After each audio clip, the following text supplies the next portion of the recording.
I guess we're starting.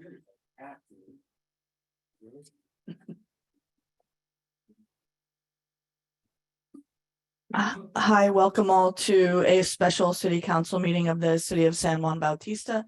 It is Thursday, May 25th, 2023 and 6 p.m. Pledge of Allegiance, Councilmember Friels.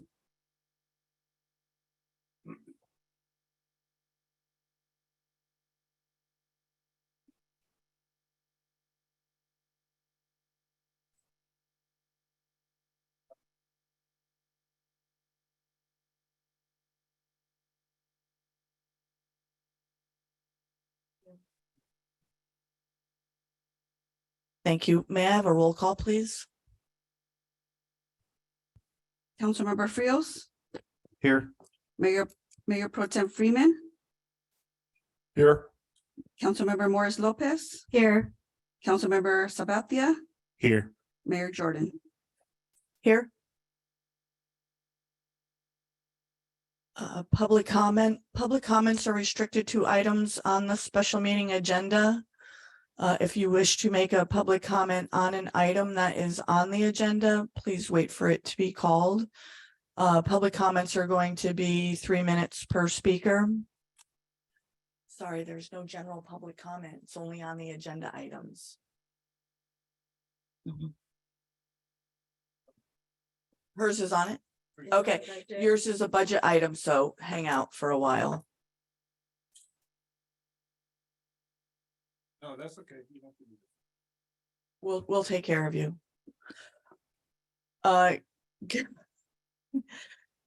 Consent agenda. There are 2 items on the consent agenda. Would anybody from? Oh, hi guys. Sure. Yes, please. Welcome.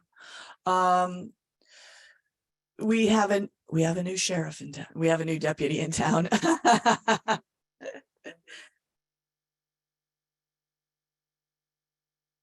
Sorry. Thank you. Welcome. Am I on? Okay. Hello, City Council. Thank you so much for giving us a couple minutes. My name is Brian Penny. I'm a sergeant with San Benito County Sheriff's Office, and I oversee the San Juan Bautista contract and the deputy from a sergeant standpoint. I've been working with Don for the last couple months. We reviewed City Gates, review of what law enforcement was doing, spoke with our administrators about that. And one thing that did concern us was that a number of people in San Juan Bautista weren't aware that there was a deputy working in San Juan Bautista. That's going to change. It's going to change immediately. This is Desi Villanueva. He's our newest deputy. He's just been assigned to San Juan Bautista. He'll be working 4 10-hour shifts every week. And then he'll be able to shift his schedule for any special events that you guys have, street fairs and that kind of thing, whatever we can do to help on that. But I just wanted to take a minute and introduce Desi and let him say hi. How's it going? Hi, welcome. Hi, I'm Desi Villanueva. Deputy Villanueva is most know me now. I've been here since September of 2021. And I'm excited to start in San Juan. With the short amount of time I've been here, I mean, I've started to handle, a lot of things that needed to be done. And I look forward to serving you as much as I can and helping you and the community know that I'm here and that, we do have a deputy here, and we are gonna, be much more than just an extension of the San Diego County Sheriff's Office. So we're gonna have, we're gonna try to serve the community of San Juan Bautista as much as we can, as far as the surrounding areas as well. So yeah, I'm excited to get started. I already started, so. Thank you very much. Any questions from the council? Councilmember Friels? Is he our dedicated deputy then for San Juan? Yeah, you're dedicated. Okay. Thank you. Mayor Pro Tem Freeman? Congratulations. Thank you for being here. I just Want to warn you, occasionally we might have steers and bulls in a field. You might have to chase them around. It happens. But it's fun. Thank you so much. I appreciate it. Thank you. Councilmember Morris Lopez. I welcome and thank you for signing up. And what days will you be working in the hours? I will be here, it'll fluctuate, but majority of the time it'll be Wednesday through Saturday. Mhm. For us, that works the best, and then also that works the best for the city. But as you mentioned before, I'll be here on other days as well. A lot of, extra activities and extra events you guys have. Mhm. You'll see me here a lot. Okay, will he have an office where he can stay at? Uh-huh. Okay. Oh, okay. Great. Yeah, okay, welcome. Thank you. Thank you. Councilmember Sabathia. Welcome, put a face to the voice. Hopefully, can continue the high level of service that you already. And knocking down problems up in Rancho. Yeah, thank you guys so much. I can't wait to help you guys more. Thank you very much. We appreciate it. Be safe out All there. right, It's a thank you, tough guys. city. Thank you very much.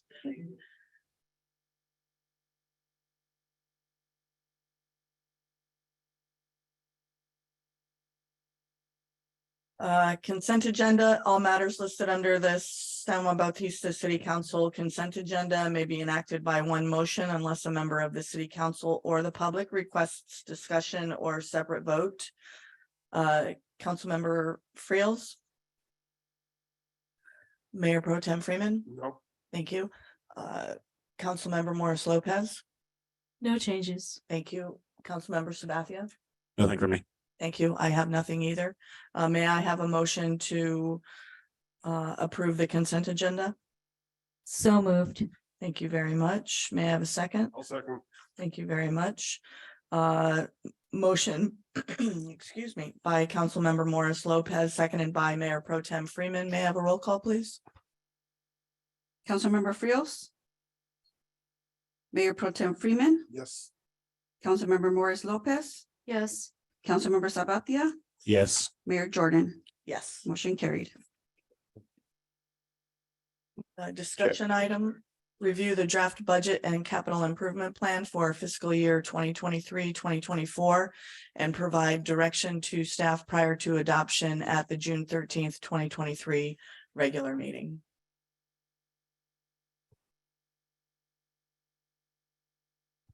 Thank you, Mayor Jordan, members of the city council, members of the public.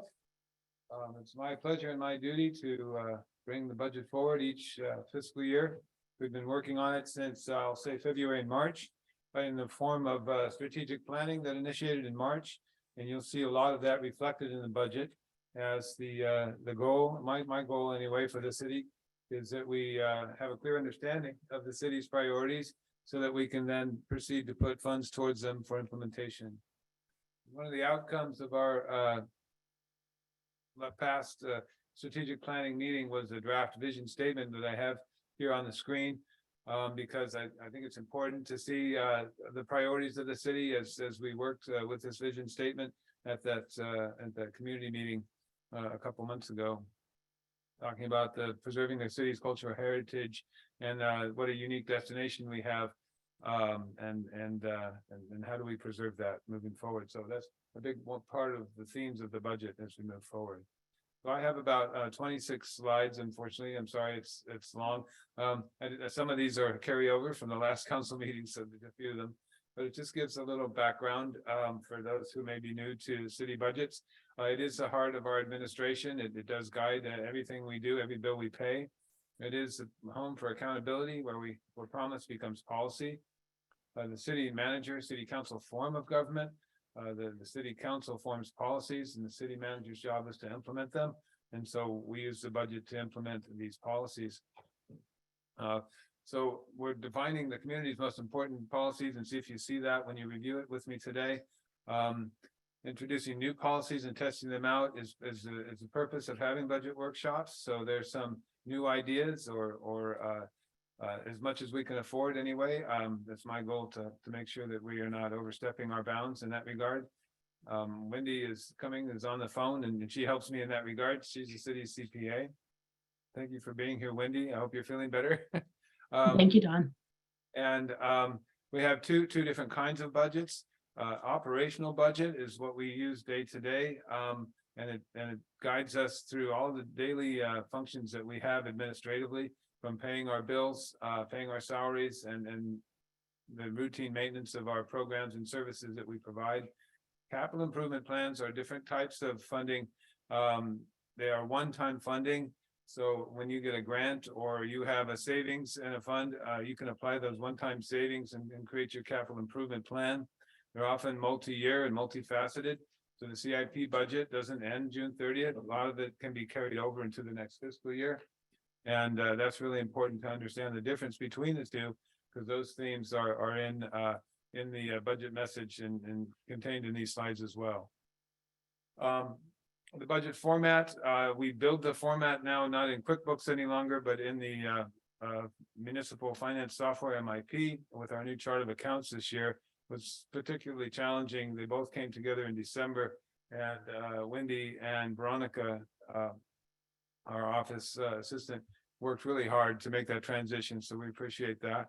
And then we presented in software known as ClearGov, and it's easy to use. It's easy for the public to manipulate and understand in simple terms. It has a lot more than just spreadsheets. It has charts that show trends dating back 5 years. It shows the future and where we're projecting things to go. So it's a much more better, it's a better tool than governments used to have to describe their budget for the public. And also involved are the narratives, the transmittal letter, which I shared at the May 16th City Council meeting. The personnel changes proposed and justified, priorities and issues are outlined, and the assumptions that are verified in the fiscal year ends.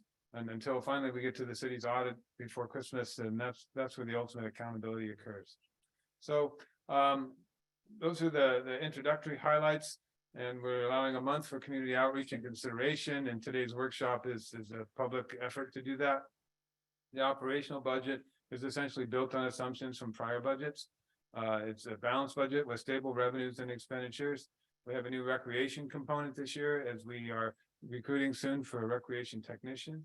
And we're recommending a reorganization for public safety. The CIP budget, the capital improvement budget, has several carryover projects not completed yet, and the street improvement project is one of those. We're trying to get weather that will accommodate striping so we can finish our street improvement project. We also have to work on some of the street trees in town. So that will be wrapped up soon, hopefully before the end of the fiscal year. We have the sewer force main project where we completed the design last year, but we're going to be working on construction in the next year. We've been looking at the ballpark lights at Abbey Park, and we have our new microbe system to be plugged in and functioning, removing nitrates from well 6. Just a quick overview of our CIP, and I have a little more detail later in the budget about that. So this is a really good chart to start with in the budget, because it describes our different funds down the left hand side. We get funds and revenues for specific purposes. So when a resident pays their sewer bill, it is captured in the sewer enterprise fund and can only be used for sewer. The water enterprise fund is the same, where water bills are used only for water, the cost of water, and providing that to our residents, the capital improvements related to it.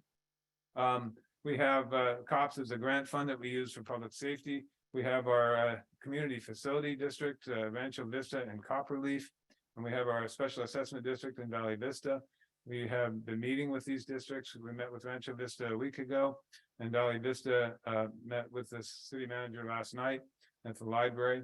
We get special money from the state that's just for streets. Gas tax is a good example of that. And then we have a special fund that we use with our transit occupancy tax specifically for parking and restrooms in the city. Some of that money went to the new restrooms at Rudy Park, for example. So this shows the status of the funds. It shows that as budgeted right now, we're showing a little bit of extra, about 99,000 when this slide was made on the 16th. It's down to about 96,000 now. And we're going to talk about potential uses for that operational money. And then you can see that our sewer and water enterprise funds are doing well. The sewer enterprise fund will recover when we receive $1 million grant from the EPA. We expect to see that in the next 6 to 8 weeks as the agreements are almost done. And that'll replenish the sewer enterprise fund for the $1 million design that we've completed for the sewer force main. So in an overview, you can see that we're doing pretty good in most of our funds. The special assessment districts have to zero out at the end of the year because within their expenditures is a line item for their reserves. So that's critical to understand the distinction between those funds and the others. So with that, we'll get into the budget workshop tonight. We have established over the years that I've been here 3 city initiatives.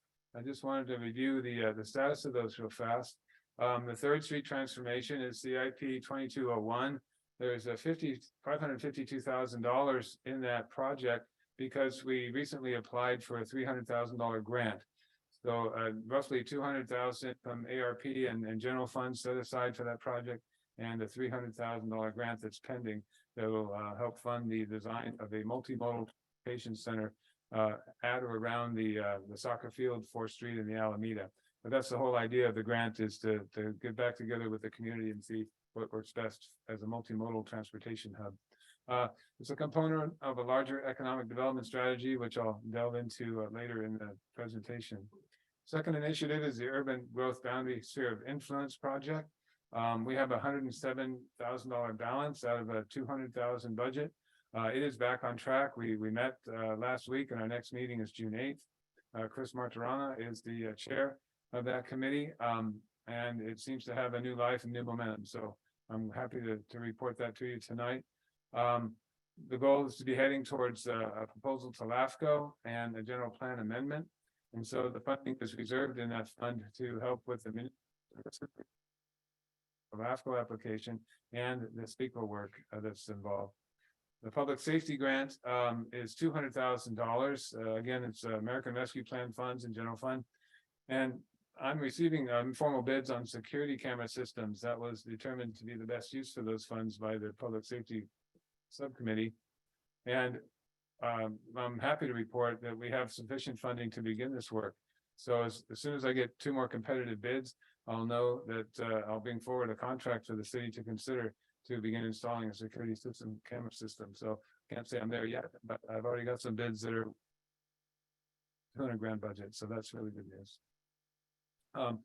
We have a proposed reorganization of public safety, and we need funding to manage this and other systems, but that's on a whole nother level, and I'll get to that in more detail later.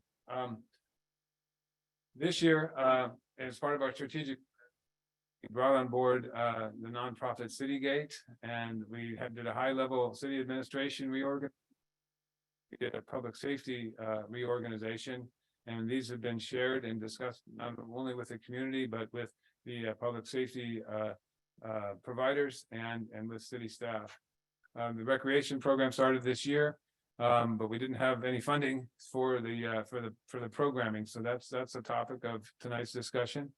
Historic preservation are recommendations from a policy assessment that occurred from Meg, our historian that we hired at here. So she's done an assessment of our historic preservation program and has priorities there for us to consider. And then an economic development component, which is a priority from community surveys and the Economic Development Citizens Advisory Committee, or the EDCAC. So delving into a little deeper with funds that remain unbudgeted, we can remain with it. Because we have an issue with the trending of the community development fund.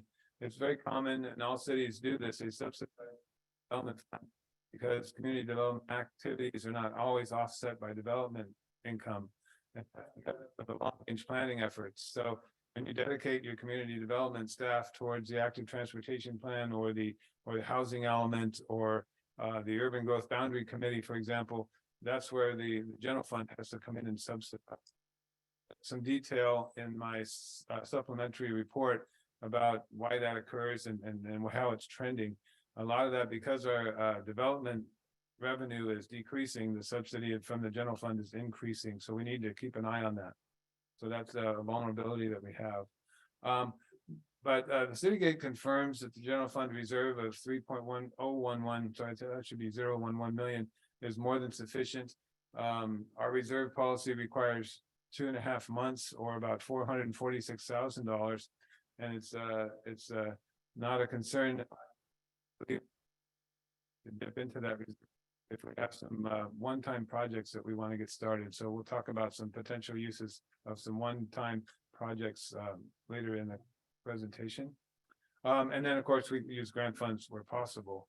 So delving into the $96,000 and the changes to the operational budget, I've proposed for the city council 3 initiatives to consider. The reorganization of public safety. Wendy and I looked at the math, and the reorganization would save the city $35,000 a year. And then there's a reorganization of the city general services, and we're recommending a part-time administrative assistant, and the cost of that position would be spread to the enterprise funds as well. So it would be $15,000 of the total of 25. And then the maintenance, a full-time maintenance worker position, again, the general fund share would be $23,000. And then to support an economic development initiative, a part-time economic development assistance, which would be fully borne by the general fund at $40,000. So the net impact is $43,000 when you back out the 35. And I'm gonna jump into these in a little bit of detail real fast as we muddle through this. The public safety reorganization would save $35,000 in general fund because it would eliminate the use of private security. Recommendation from Citygate is that private security is best used for property security. And that's the way I've been accustomed to using it in other cities. We had private security for the airport, for the train station, but not on a patrol basis, because it gets complicated in terms of when to engage with the community, when not to. And we really learned a lesson when we added parking citations and admin citations, because that kind of forces the private security into engagement. And Citygate is recommending that instead of private security, that we restructure it. And we use that $120,000 per year to pay for a new full-time position, a safety coordinator position, to manage all safety efforts. And that's a full-time position, estimated $50 an hour. The multi-services officer is a new position as well. It would be a part-time position, and it costs $35 an hour. And the multi-services officer is non-sworn, but enforcement-based. So they would be able to write parking tickets, able to write commercial truck tickets, do minor investigations, vandalism, graffiti, etc. Help out with help out with special events, and that type of thing. So that's the quality of life things that we're looking for. They could be here on weekends and late nights. And that's what is recommended. We talked about this last December, but we talked about this position being a sheriff position. And Citygate's recommendation is that this be a city-controlled position. So on the code enforcement, the recommendation is to return this position to 20 hours a week and to $35 an hour, and to just focus on land use and nuisance properties. And then between the 3 of them, they can tackle the animal control issues that come up.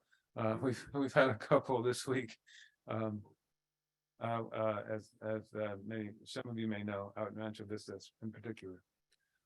It provides for expansion of services and the flexibilities that we don't currently have, and it brings data access in-house. So the safety coordinator would then have access to the CLEPS database and be able to maintain it and take the 2-year training and have a secure computer here in our building to access records of people's vehicles, running license plates, they call it. And with that, they find out if a vehicle's stolen or has a warrant, or the driver has a warrant out for his arrest. So we can bring that data access in-house and not rely on the sheriff or the sheriff's system. Right now, we have limited access to that. The MSO enforcement would include truck enforcement, vehicle towing, special events, and encourage and engage rather than directed not to engage. So it's a much more community-based oriented policing model. And this is kind of messy, and it is in your hard copy report, but it shows right now the private security reports to code enforcement, and that's awkward in itself. And it puts code enforcement, the title of the position is quasi safety manager now, but a coordinator now, but not officially. So this reorganization would straighten that out. And also, this chart also shows how 5 direct reports to the city manager occur.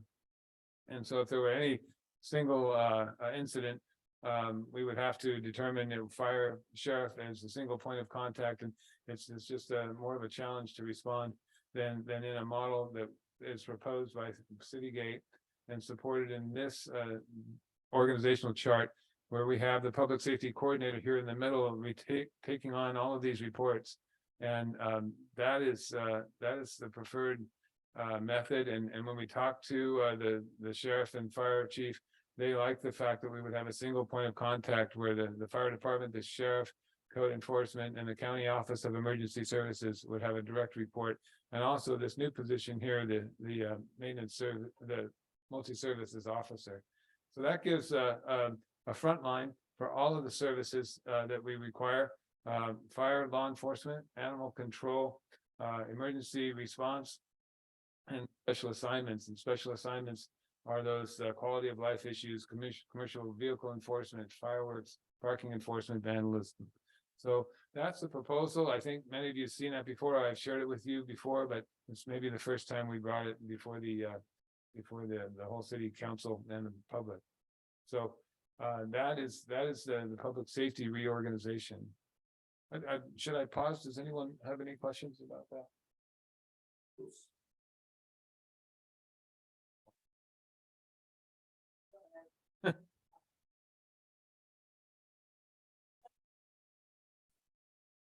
All right. Are people okay if I go first? The S never gets to go first. So a couple of questions. I'll start with the most recently mentioned things. You and I chatted a little bit about this, Don, but I've had it on my mind.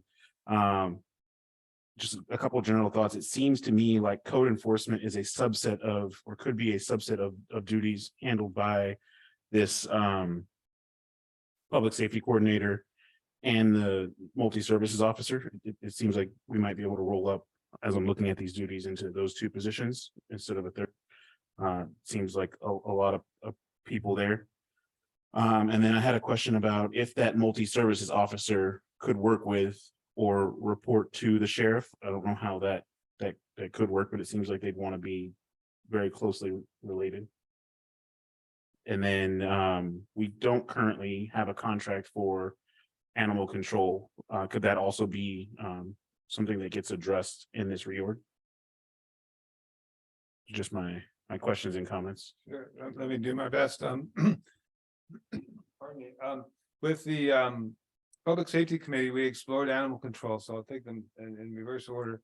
And what Hollister PD shared with me was that in order to have animal control, we would need to have a 40-hour officer dedicated to our city, and we just don't have the volume of calls to support that. Instead, what Citygate is recommending is that we get the county have a contract incorporated. Issue today was interesting because the resident animals lived on the city's border, and so as long as the animals were on the other side of the border, left here. But if they crossed into Rancho Vista, we couldn't get animal control out here. So we need to find a way to bridge that gap. And I think our new dedicated officer and that the county contract for animal control. We did start selling dog licenses. We're having a record year. So that's one way. That's one improvement and a way to help pay for that. As far as combining MSO and code enforcement officer, that could be done. It's just a cross training. It's kind of like having what they call a combination inspector, where they know electric as well as plumbing, and they go out and do both jobs. But that's an interesting proposal. And the cost would be the same. Each was proposed at $35 an hour. As far as reporting, that's a complicated part that we've had. Now it may change. Sergeant Penny brings a new light onto things. But it would be my proposal that they report to the safety coordinator, who then communicates with the sheriff, because sometimes things report to the sheriff and sometimes they don't. The sheriff needs to be ready to respond to public safety emergencies where perhaps the MSO and the public safety coordinator could respond to a noisy party or something like that. So I would leave that to the professionals, but I'll certainly bring those questions back to City Gate and the under sheriff and talk to them about that. Thank you. I appreciate the suggestions. So I've so noted it, and we'll follow up with you. Councilmember Morris Lopez. We're going backwards. It's backwards day. There's a lot to unpack there. Certainly a lot. I think what gives me pause or maybe curiosity as to in the subject area we're talking about with safety and code enforcement, it looks like we're actually talking about three bodies, right? Two individuals. Yes. And then Councilmember just recommended maybe melding 2 into 1. Is that correct? The MSO and the safety coordinator? Is that what you're talking about? Code enforcement and the NSO. I like the position of a safety coordinator, but it seems like bringing another officer in to do kind of a part-time thing seems overkill in overhead, and we might be able to get the same person to do both those jobs.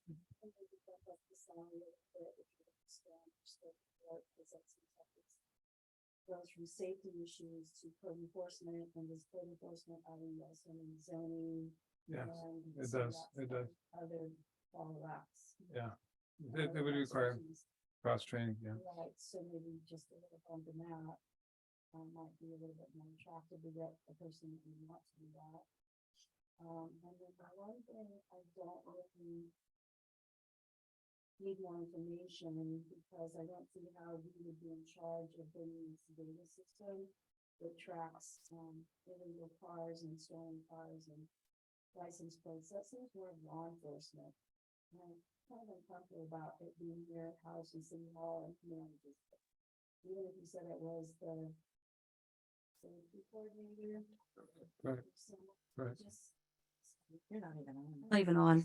The it seems more like a law enforcement issue, like sheriffs and not one of our staff.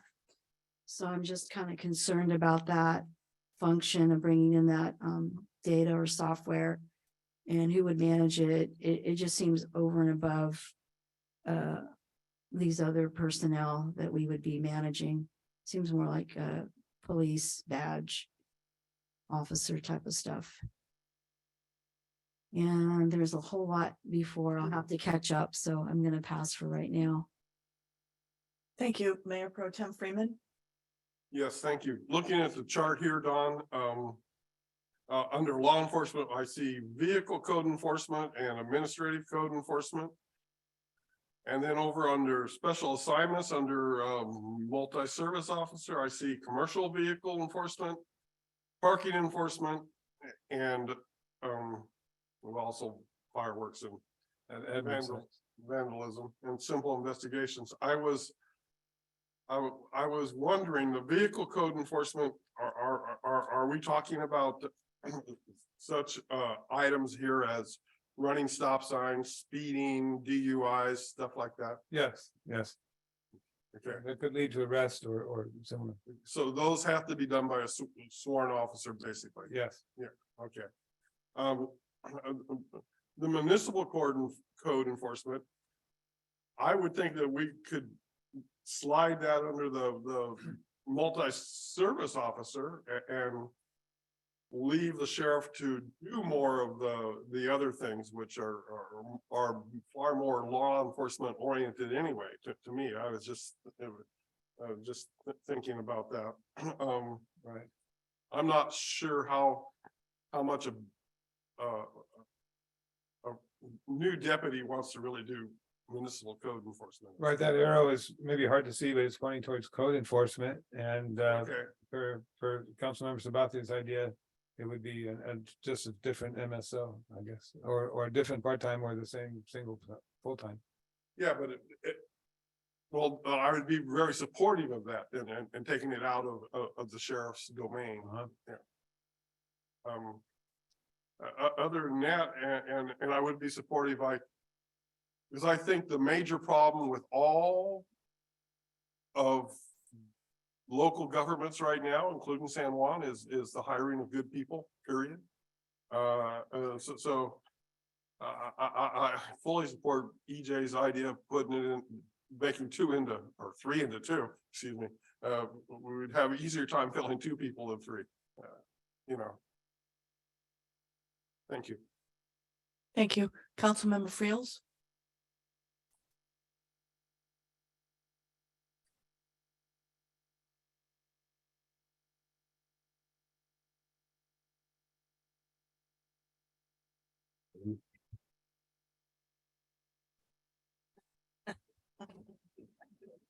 We're working on that. We know what that Okay. is now. One of the things we learned in the Public Safety Committee is the sheriff wasn't too keen on towing cars. So that's why we're kind of going back to the multi-service officer type model. I believe that that person would have to have access to CLETS to get the run the VIN and the license plate to find the registered owners. The deputies aren't going to do that. That's why, at least that's what we were told in the Public Safety Committee. So that's where the CLETS would be. And then, as far as that CLETS, it's security protected. CLET, C-L-E-T. It's California Law Enforcement is a tracking system, Yeah. something like There that. you go. Yeah. Better than I do. Well, and a this isn't new. Multi-service officers have access to that. Because most of them work for like in Hollister, they work for the city of Hollister's police department. But they would need subject information, whoever had the vehicle. They would have to run that plate or the VIN to find out who owns the vehicle. And then the citation can be written. They can't just write a blank cite on the tow or the warning, the 72-hour type of thing. And to take it a step further, the security cameras would have the license plate recognition system. And we might want to be running some of those plates just to check on. That's how often they're used. They're used in combination with plates. And I would love, that would be fine to see, belting 2 into 1. Code enforcement is pretty deep. When you have to start getting in land use. There's a lot there. So the multi-service officer would have to wear a lot of hats, which is fine. And I'm all for consolidating.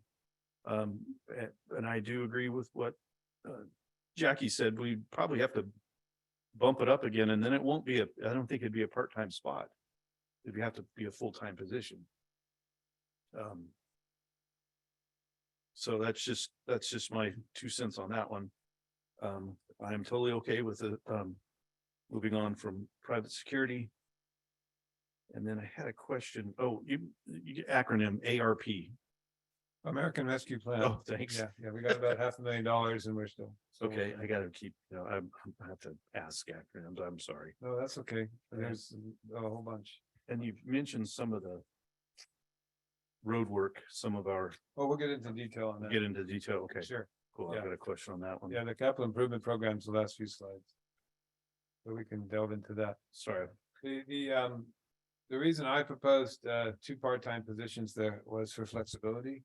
So that we could schedule them at different hours and we would have the ability to work as many as 30 hours under our personnel code. Wouldn't be limited to 20.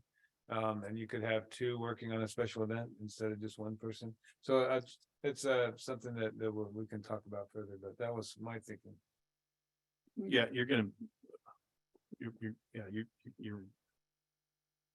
it's opening up a pretty good can of worms to do, I think, both positions. It's not, I don't believe I've had the opportunity throughout my career to work with code enforcement and multiple times, and it's a pretty broad-based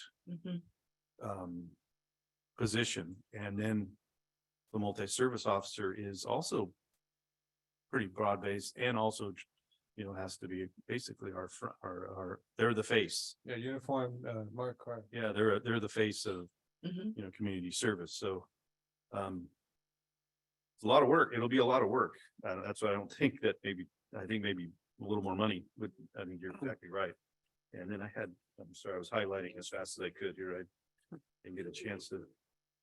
And then, of course, my highlighter went to there, so yeah, too much highlighting. I know Leslie has tons of highlighting.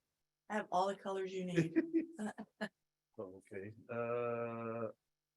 we'll probably get to, sorry, so we're gonna capital improvement, we'll get to all that stuff later. Yeah. Okay. That's Okay. later in the- Oh, shut up, now. Thank you. So is there still on the table a second deputy? Yes, it's in the budget. Okay. We have budgeted 315, and that's twice what we had 2 years ago. And what was proposed in lieu of, just 2 days ago, Sergeant Penny proposed, filling in the other 3 days that we wouldn't have the dedicated deputy with a voluntary overtime. And since we budgeted for it, I welcomed him to put out, announce that we have voluntary overtime. It might even be our dedicated deputy volunteering for overtime. So we would get, therefore we'd have more than 4 days of coverage, 4 10-hour shifts. So having that second dedicated officer could work with the multi-services officer and the safety coordinator and not necessarily need code enforcement at all. Well, yeah, for special events, plus for special events, promoters are supposed to have their own security company, correct? Right. Okay. And I think we've seen that this year. So far. I'm all for eliminating private security. I think there's too much oversight. I mean, we hired a professional contractor to do a job, and the amount of phone calls that go back and forth between code enforcement and security doesn't seem like, to me, that they don't know the full scope of what they're supposed to be doing and how to do that, how to move forward on that. I like the multi-services officer. I like the safety coordinator. And with whatever camera system we go with, having CLETs, that could all be done. Oh, I guess it wouldn't necessarily be done out of the sheriff's substation. That would be done in-house in City Hall. Yeah, I see the public safety coordinator perhaps being a retired sergeant or manager from a local department. And being familiar with those systems and being responsible for them. And they wouldn't necessarily need any training. They would come with. Well, it takes a 2-year certification. Every 2 years you have to be recertified. Okay. And a dedicated computer. Okay. Cool, thank you. Going backwards a titch, use of some reserve for one-time project or costs. Do you have anything in mind? Oh, yeah, that's coming. Oh, okay. Sorry, Please sorry. sit by. Yeah. Yeah, right. We're still working on the operational side, with a couple more positions to share. Okay. Meg Clovis, she has written a plan or is using the Historical Society's plan, or? Meg Clovis was hired to, and she's a historic preservation specialist at Carmel, Monterey, and other good clients. And she has done an assessment of our inventory and the forms that the State Historic Preservation Office uses to classify different properties. She shared with the Historic Resources Board. And so I'm gonna talk about a special initiative and I have more details on that later. Cool. Inventory houses? Historical inventory, all buildings, yeah. Sorry, yes, thank you. As opposed to, I think we talked about this, trees, Yes, I don't know that we have any inventory of trees, legacy trees. legacy trees, thank you. Is that something she can do? That she's familiar with, or Yes. we would hire an arborist and specialist to do that. But yeah, she could direct us in that direction, sure. Okay.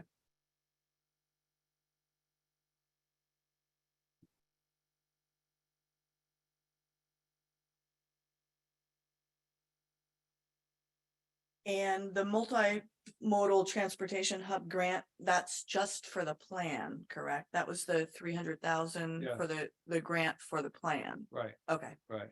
We haven't heard from Caltrans yet on that, okay, but it's the same grant and the same team that we used for the active transportation plan, so the fingers are crossed.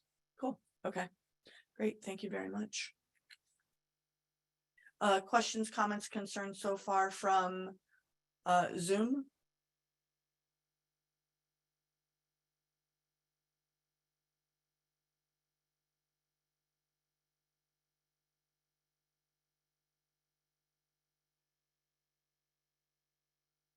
Thank you very much. Questions, comments, concerns from chambers so far? Please step forward and state your name for the record. Rochelle Egan, the library tech lead here in San Juan Bautista. I'm excited about the that first transportation hub. We had a patron today that needed to get from San Juan to Monterey. It will take them over an hour and a half, and they have to go from County Express to Gilroy, and then a Greyhound to Salinas, and then a bus to Monterey. And I think it was actually an hour and 55 minutes. So I'm looking forward to that. Thank Go you. north to go south. Thank you very much for those comments. Thank you.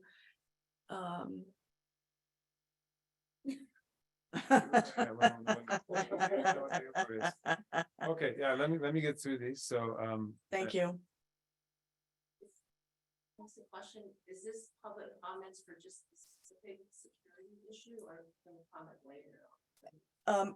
Please step to the microphone if you wish to address the council. Come on up. Sorry, I just wanted clarification. I was actually going to talk about youth programs, but I did have a comment about security. So I Sure. was wondering, can I speak more than once? oh, sure. Oh, absolutely, Oh, okay. absolutely, yes. So Okay, you're great. going to speak now on something that we've already discussed. So Okay, sure, yeah, so state your name for the record, please. my name is Mary Shaw Coron. Thank and you. I live at 501 Ricardo Drive between Aromas and San Juan, but my kids used to go to school here locally. So I was very much more involved in this town. I just wanted to comment, just a general observation that a lot of towns I've noticed really start investing a lot of more money on policing security. And as someone who really thinks that it's helpful to think out of the box, I think a lot of times when you have, not that our city here has a lot of crime, but I really notice in a city like Salinas, they spend so much on policing, but very little on youth programs. And I think there is something intermediate. The other thing I'm concerned about is when you create a community with such tight regulation, right? People feel like they're in a police state. And so I think the concept, I'm not sure, I was actually Googling on the name. I just remember community service officer.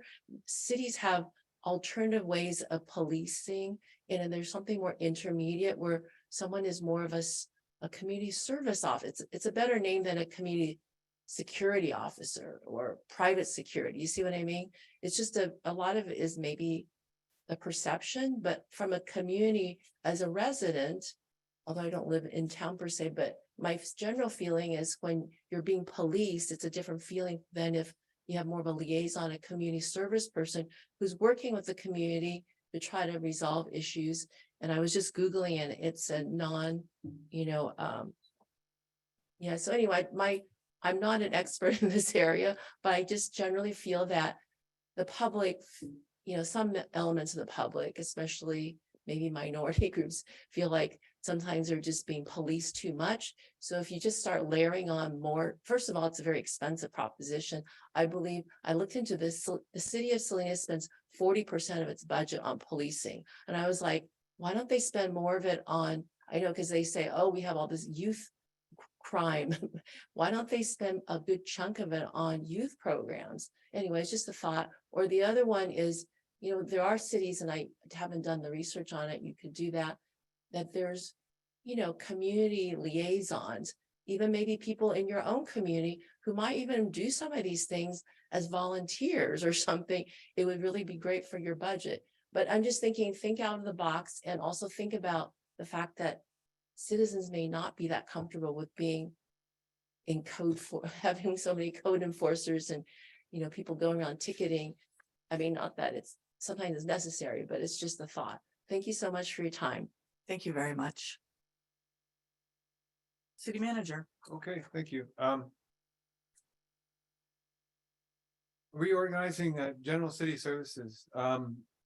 There is a recommendation for part-time administrative office assistant, or administrative assistant position.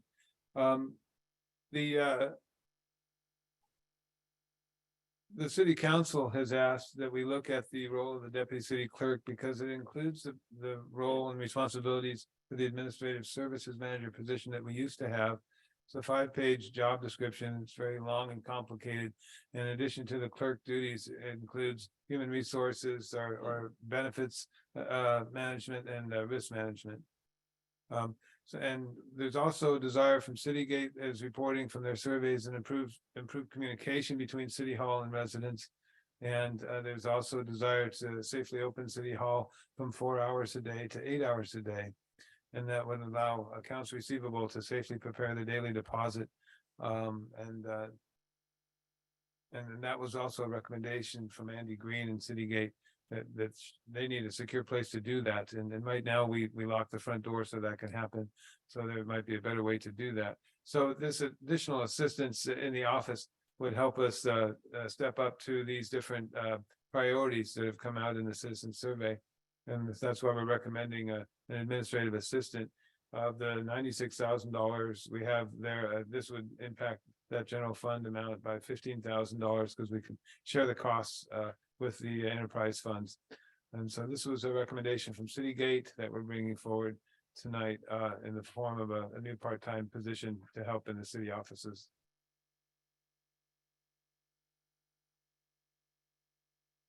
We are also requesting a full-time maintenance worker position. Over the past 3 years, the additional maintenance responsibilities have grown quite a bit. With the addition of the 2 new housing tracks, the Copperleaf and Rancho Vista, we have 2 new parks. We have a new sewer lift station that's been problematic since the day it started working. As you're fully aware of the stormwater issues, we've recently added the new Franklin Park and the Baruti Park restrooms. We haven't added any new maintenance workers, but we've increased the workload a lot. And so we're recommending a new full-time maintenance worker position. This position would also be shared between the buildings and grounds, which is the general fund portion of $23,000, and the balance would be paid by the water and sewer enterprise funds. And then we have economic development coordinator proposal. Economic development plan, economic development strategy was a priority in the surveys conducted and interviews conducted from the Citygate. The new Economic Development Citizens Advisory Committee was established, and we need staff support to help with that project. We also need support as a liaison with local businesses. We saw during COVID how effective that was to have someone work directly one-on-one with business owners during that troubling time. And maybe that's something we could do as a city to be more assertive in working directly with the businesses on a day-to-day basis. We need help to research and draft the San Juan Bautista Economic Development Strategy. An economic development strategy is the tool that we need to move the whole EDCAC forward. So I think that should be a goal for the EDCAC in the next year, and this position would help do that. Different people have different ideas about the California Main Street program, but this is a great tool that many downtowns use effectively, and it has a community engagement process that would launch our 3rd Street Master Plan officially, and that community engagement process would require staff support as well. So we're recommending a part-time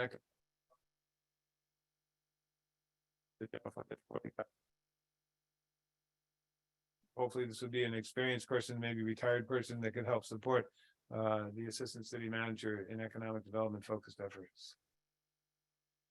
And so, Can you stop? yeah, I was gonna ask if we could stop.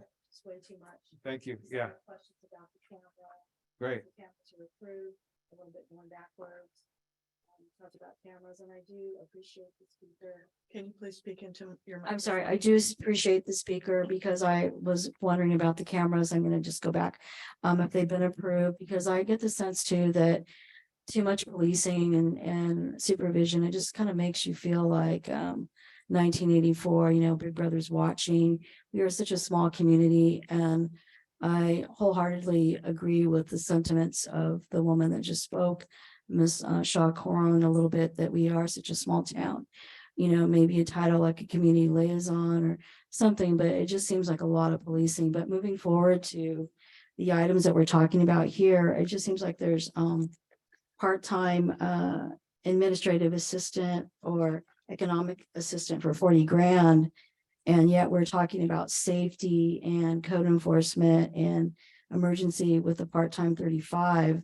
I'm not quite understanding, because you also have a second position for economic development coordinator. Are those two separate positions there? Yeah, so definitely different skill sets. The administrative assistant is more like $25 an hour.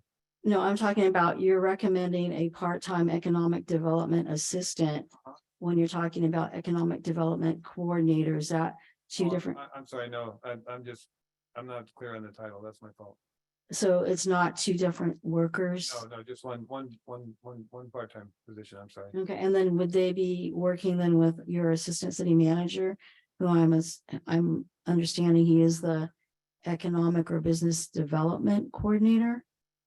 No, he doesn't have that title. But he's the one that helped launch the Economic Development Citizens Advisory Committee and put that together. He is still responsible for historic preservation, housing element, general plan amendment, and several other large projects that he's working on. This is just one hat that he wears.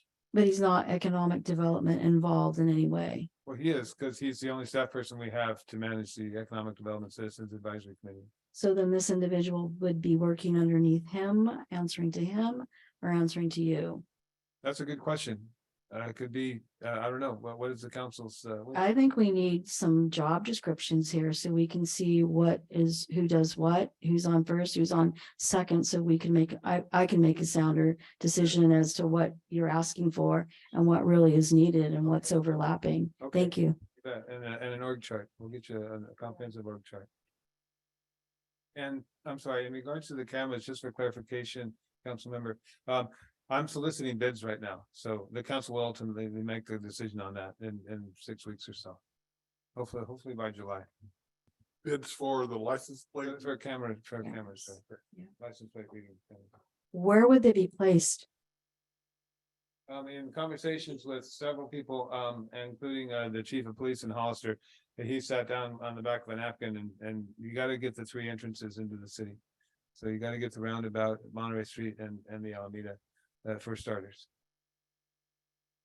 A lot of cities do them in phases, so you step up and you get Abbey Park, and you step up and you get different places. But water tank was another good idea. Who watches the cameras?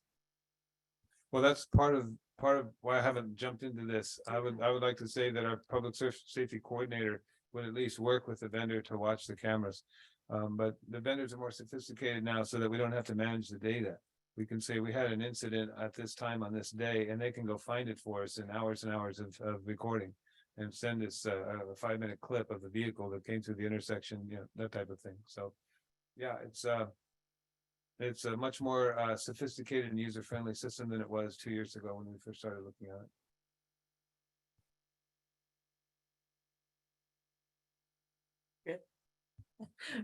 Mayor Pro Tem Freeman. Thank you. I just want to remind the council that the license plate readers and particularly on small intersections or even the large ones probably 2/3 and maybe even up to 80% of the people are gonna catch is gonna be us. And us is gonna be upset at the city. So we need to think long and hard about it. It also smacks the big brother that Mary Chacarone was talking about and you were talking about it. But I am in favor of it because at least at the 3 big intersections, because we can find out who's coming and going. If there is a real crime, we don't have a lot of what I call real crime, you know, really bad crime. And we don't want to have those problems, you know, so that's why we need a way to track it and things like that. And I also had some questions about the 3 new positions or 2 new positions. If the new the MSO officer and the other officer in the law enforcement column of the chart 3 pages back or 3 slides back is affected, then all, because right now, let's face the truth. The assistant city manager is spending about half of his time on code enforcement. If that goes away to another person, he's got a lot of time to spend on those other things, and maybe we don't need that economic development person. Because I think he's spending, you know, I've had this conversation with the city manager, I think he's spending far too much time right now on code enforcement. It's just, you know, he spends half of his day on it. And I'd like to see him spend 0% of his day on it and spend 100% of his day on a whole list of planning things, housing element, climate action plan, city plan, modular intermodal transportation plan. There's the list goes on and on and on and on and on. And so then I come to the one position I'm really in favor of, which is a good quality of life, and it speaks to Mary and things, which is the recreation coordinator, because that gets the kids and young people and even older people, gives them something to do so they don't get in trouble. You know, we've needed this for a long time and we've just never been able to afford it. And this is the one we really, really, really need. And those are my feelings on those 3 new jobs. Thank you. Thank you. Councilmember Sabathia. Before I forget, I will comment on having a recreation officer and more organized activities for people to do in town would be amazing. On my way over here, I was pleased to find a group of young gentlemen playing some touch football in the park over there, and it's just great to see. Like, I was happy that I, by happen chance, had my windows rolled down and no music going, and was able to hear them out there doing that, and just remind, like, we need a whole lot more of that. It's just awesome. I do the naming matters. What we call different things matter. It sets a tone for things. I do like the name of a community service officer over a multi-services officer. It's much more inviting. I remembered there being, when I was living in Cupertino, they had a lot of community services officers going around. They were much more approachable than you know, most officers in the community. Just lighter touch. I like that. And then with respect to the jobs, I just jotted down some things here. I know we brought the assistant city manager on to assist with city manager duties. And I think that has happened some. I'd like to see it happen a whole lot more efficiently. And if that's, I agree with a lot of the comments from Mayor Pro Tem Freeman. It doesn't seem appropriate to bring on another assistant. Maybe we might figure out a way to make the assistant city manager's time be more focused and efficient on taking some of those duties from yourself done. And if a deep dive or a conversation specifically around listing those job duties out and splitting them out might be appropriate. And the same sort of conversation over the city clerk duties versus accounts receivable versus all that.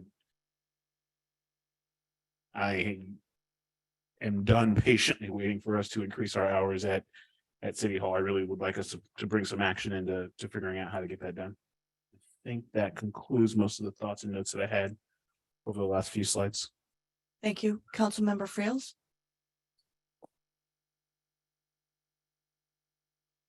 I was also under the impression that the assistant city manager was linked with economic development, but I guess I was wrong with that. Well, no, they are. Of course, that's all, that's what we have. But he wasn't hired to be an economic development Okay. person, but that's something that grew as an initiative. Okay, I thought it was in the title. His other title is Community Development Director. Community Community development. development. Community, okay. So now I guess That's a plan. that's different. Yeah, okay. Oh, yeah, planning. Al Main Street, I've never heard of it. It's probably my bad, but I'm not sure what that's all about. What was that? Al Main Street, California Oh. Main Street. California program. Main Street. Right. I've never. It's a 50-year-old organization that helps main streets develop and preserve and grow the way ours wants to. They have a great annual conference in Sacramento every year. Hmm. And fellow Main Streeters get together and chat about how great their ice cream is and stuff. Sounds riveting. Sounds riveting. Yes. Yeah. I do like the idea of taking the load off the city clerk. She has enough to do. Especially when it comes to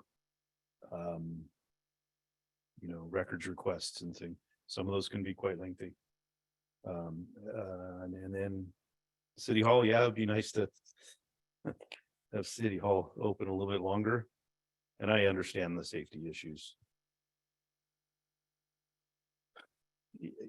I was on the fence on maintenance worker, but then you added a whole bunch of that I didn't quite think about, that we did get two pretty significant subdivisions, and we did create another park, and we do have one of our guys solely works a lot of the park, and one guy solely works with the water system. So it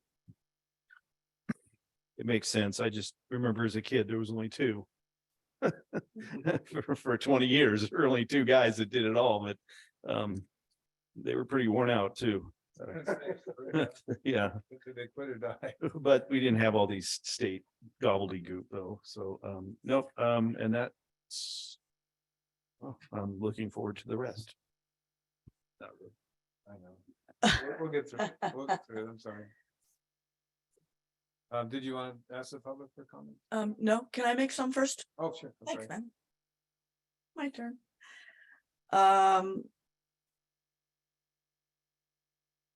RGS, we spoke briefly about using them as HR benefits and risk management. It's a consulting firm that's where we got our temporary city clerk. Right. So I don't know what the cost of that is versus hiring somebody. But would definitely alleviate some of the burden from yourself, who has been doing a lot of that HR stuff most recently. What about locking the door at lunchtime to count cash and have that ready from the previous day at noon? Food for thought. I like that the assistant city manager would no longer be spending half of his time on code enforcement duties. Especially since that so much has been done doing that lately. When we already have a code enforcement officer and a plethora of security patrol out. I think we have 4 officers, security guards. I'm not sure what they're called. But for our assistant city manager to be doing so much of that is kind of crazy, and would be totally alleviated with the other positions. Sorry to our city workers, our public works department. We have 5 public works folks, full-time and 2 part-time. And our city is 0.71 miles long. I don't know how many miles of pipe we have. But a lot of that will be taken up or alleviated with our water and wastewater coming and going to different facilities. There wouldn't be that much. We would have a collection systems person and we talked about at one point combining our, In terms of operators, we talked about combining them. Of course, the distribution and collection pipe will be required right, and will still be there and still be old. yep. Yes, absolutely. So I don't know, I'm really on the fence with hiring a whole nother person.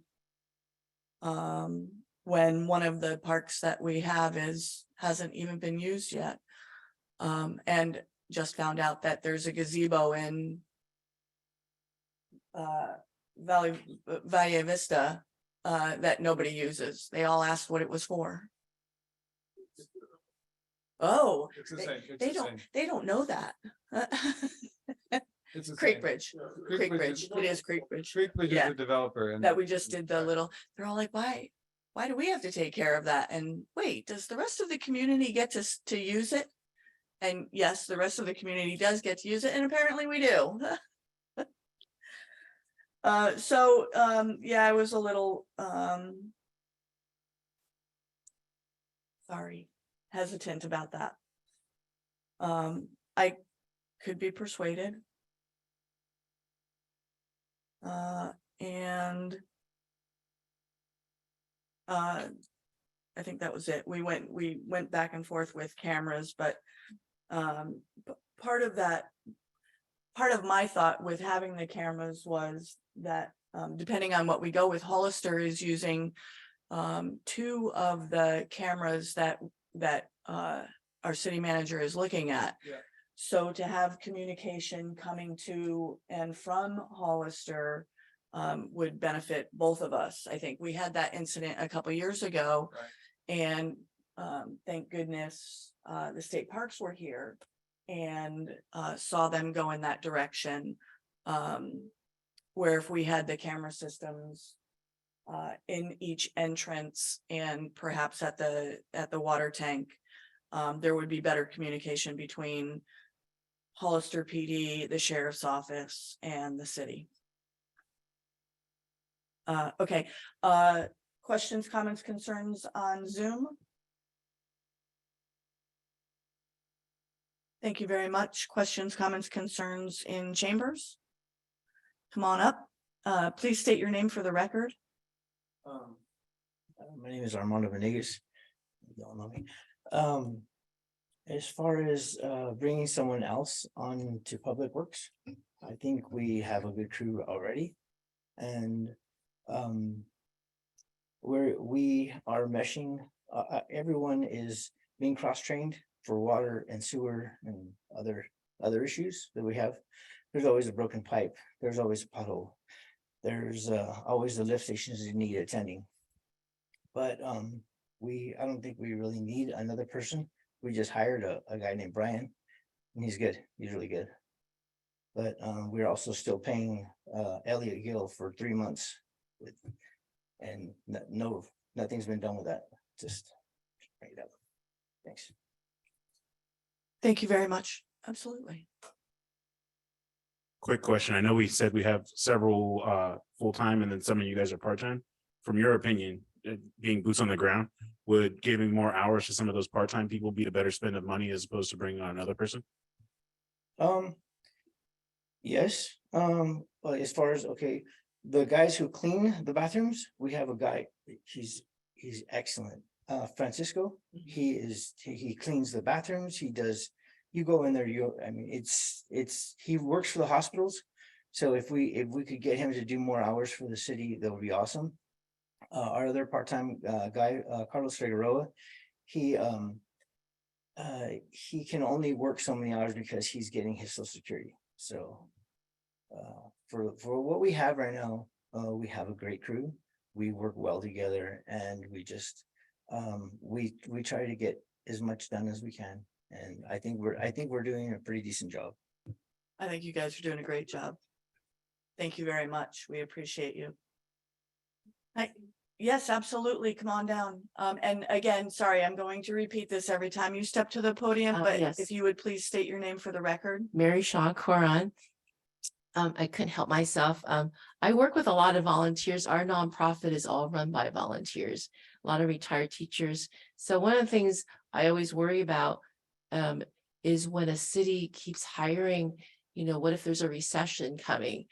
All of a sudden you're going to be faced with, some budget challenges.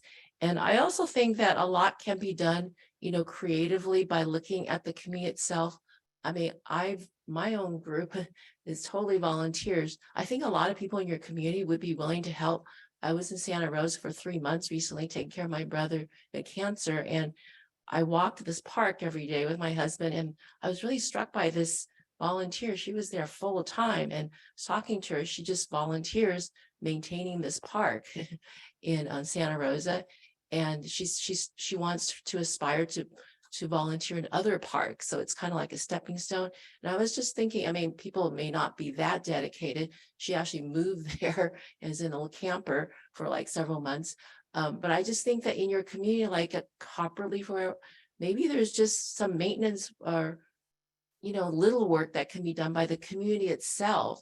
So asking the people in that community to maybe help maintain that park, people will feel a sense of ownership. Having more civic participation is always a really good thing, building community, and people will take better care of their community perhaps. So anyways, just a thought of how maybe you can give that person a stipend. That's what we do when we have people working a huge amount of time as a volunteer. But anyways, just a thought of how I know there's a lot of work to do in a small town, but the thing is, there may be more creative ways of getting that help, especially if it's only part-time, and especially if it's in someone's own neighborhood, just a thought, because I work with volunteers and I have to motivate them to volunteer. So I really do a lot of thinking about that. So I hope that helps you. I also worry about budgets where you keep adding more people and then you suddenly have a recession. I saw that happen 2008. Thank you. Thank you very much. Thank you. City Manager? Sure. Thank you. Let's carry on. Appreciate everyone's feedback. So moving on to the one-time funding proposals. We have identified in the staff report and in the next few slides a conversation around recreation and one-time funding, economic development, historic preservation, and the CIP. The CIP is always going to be one-time funding. Special initiatives for recreation. So the current budget includes the position of the rec coordinator or rec technician. And so that's already in there and we're already recruiting for that. And we added just a little bit of money for training and uniforms, which are basically t-shirts, I think, and supplies. That's what's in the current budget. And the recruitment will start soon. And at that time, we'll know if the salary is competitive or too low. A preferred budget in working with an experienced rec coordinator, Kim Calamay, is mentioned in the staff report, and she's tied up in another committee meeting tonight. Her preferred budget came to me a couple weeks ago after we talked, and it was closer to $100,000. She had staff costs of $35,000, which is probably closer to what they pay in Santa Clara County where she works. She had a robust volunteer recruitment and training element in her budget. And a total of $65,000 for supplies, equipment, and volunteer training and uniforms. So she had t-shirts for 100 volunteers. She recommended, and what we did was and we'll be meeting tomorrow as well. So we'll talk about. I'll carry this conversation into a 3 o'clock meeting tomorrow afternoon. But I was recommending a one-time expense of $50,000 to support the rec technician. And that money then would be decided and determined with the city manager and city council's help once the rec technician starts working here and we find out what the true needs are and the low-hanging fruit, as they say, to get programs started sooner than later. But I do believe that there would be equipment, pop-up canopies and other things that would be helpful to have on store. But initially, this person would be officed at the library, and there's not a lot of space there to store $50,000 worth of stuff.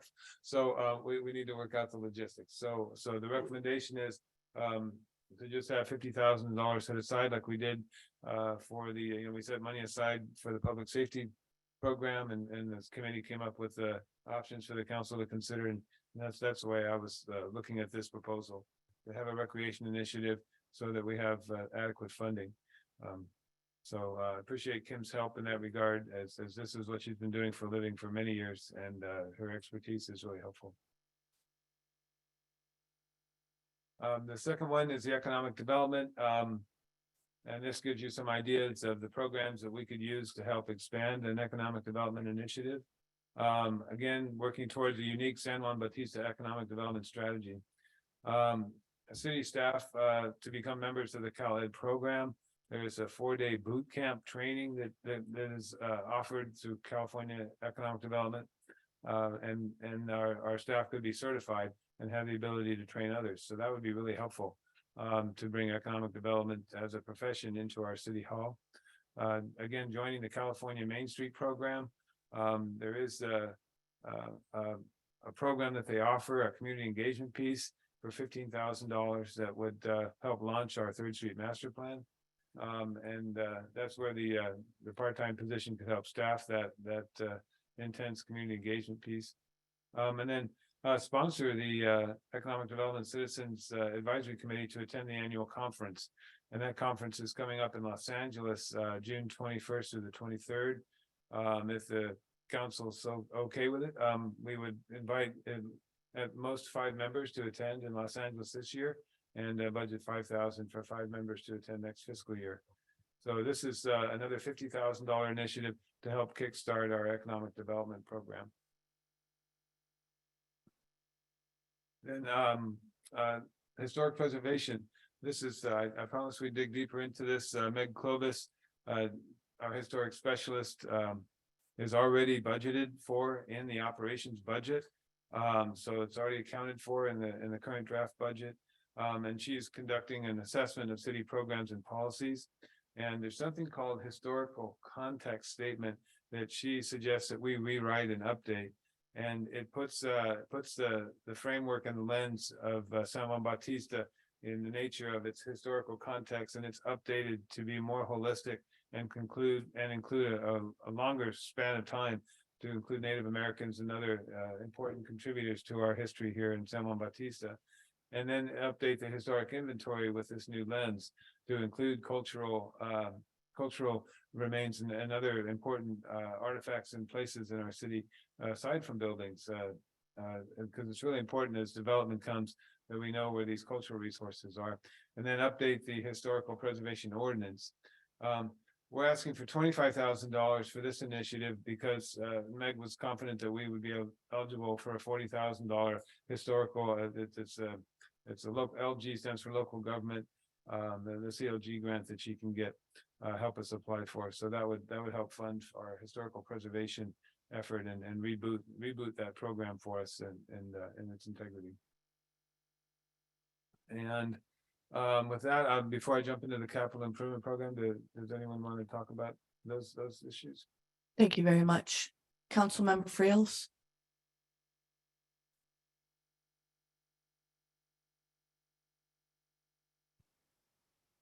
Back to the recreation. So you're proposing 26,000 for the recreation director.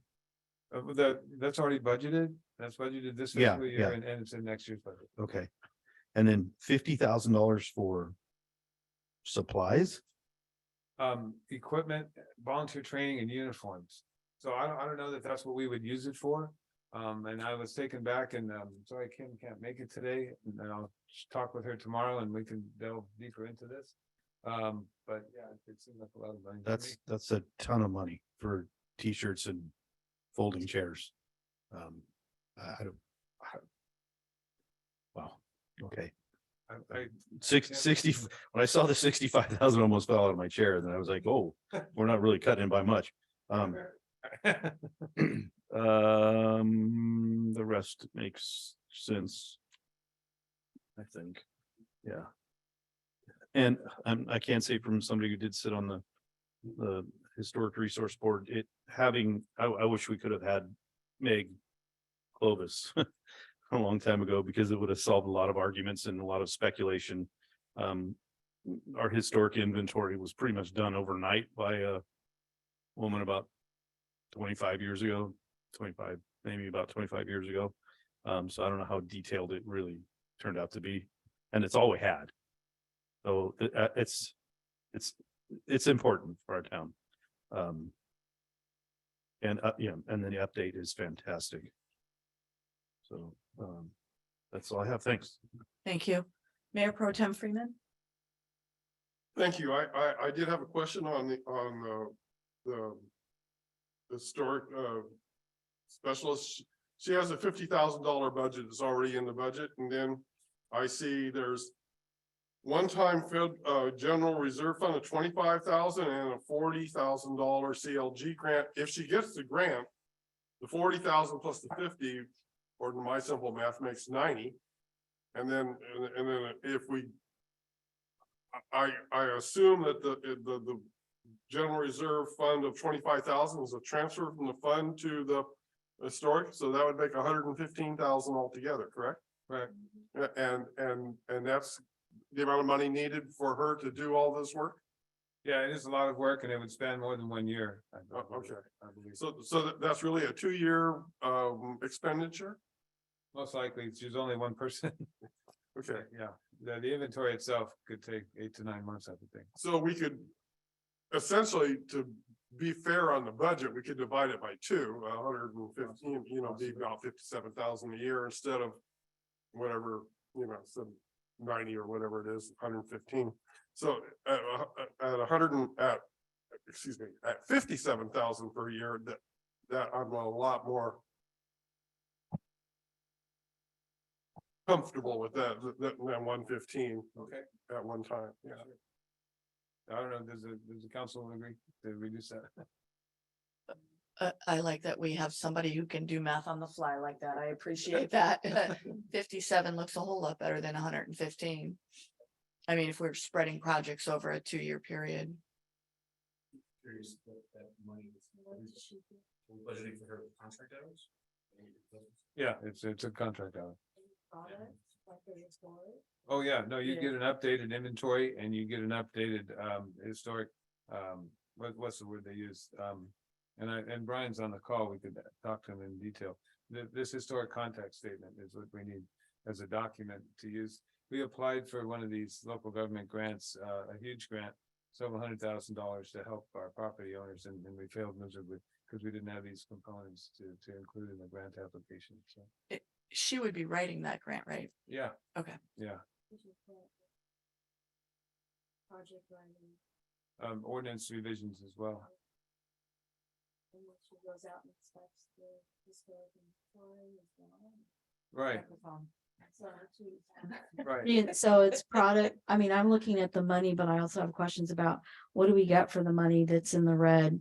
So since we're talking about the historic architect person, and I like John's math because I was looking at the same thing. I'm like, over 100 grand for a year. Was she gonna do it in gold leaf or what? So just being facetious, Right. but what is her project produce for us in a year? Is it a report? Does she go out and talk to the homeowners? Does she help them get grants? Does she write grants? Does she prevent any more deterioration of our inventory that we have here? Because that's a huge concern for me, that we're watching and waiting for things to fall apart. I agree. Brian, can you speak to that, what you had in mind? Yeah, can you hear me? Yes, we Yes, can. very loud. Sorry about that. So the idea here, I think the priority is the context statement. The inventory is relatively old, according to Meg. People really don't do these inventories so much anymore. They rely on an up-to-date context statement to make decisions about historic resources. So that's number one. And then number two, I think, is, sort of slowly plugging away at the historic preservation ordinance to make sure that it's operating the way that it should. And there are some specific recommendations that she had in that regard. And then she's working on a case-by-case basis on updating what we call the Department of Parks and Recreation data sheets that we currently have for individual projects. Most of that's paid for by applicants. So the top two, I think this year haven't really had the Historic Resources Board look at the ordinance. That process is going to begin this next week. I'm sorry, on the 31st. I'm sorry, on June 6th, with starting a workshop, and that Meg will participate in that, so we can get an idea of the scope for the updating the Historic Resources Ordinance, just with respect to the way it works, the procedures, and so forth. So I think it's probably okay to knock that $115,000 down. I did the math also. Mine's a little higher, and but 115,000 is about right for what we expect, and I think it's okay to have that over a 2-year period. I think that context statement is a very time-intensive endeavor, and I think it will involve Meg working closely with the Historical Society to begin with, and we'll see how that goes. And she may be faster. People that do these context statements really, it's a very time-intensive and a very complex process. And so, I know the person that did it for the city of Carmel, Meg was telling me that he just really burned himself out completing that statement. So it can be very time-intensive. So I think Mayor Pro Tem Freeman is correct. And then if we need to add supplement, we'll know after a few months of her work. Thank you. And the other thing I'd like to mention too, with respect to the Main Street program, going back to that, if it's okay, if I just, I know I'm kind of going on here, but the program, $15,000 isn't just for community engagement.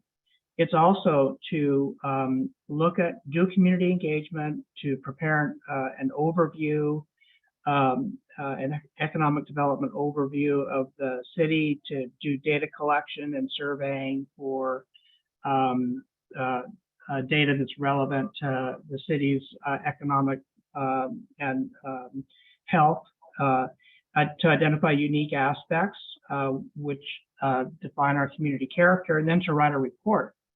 And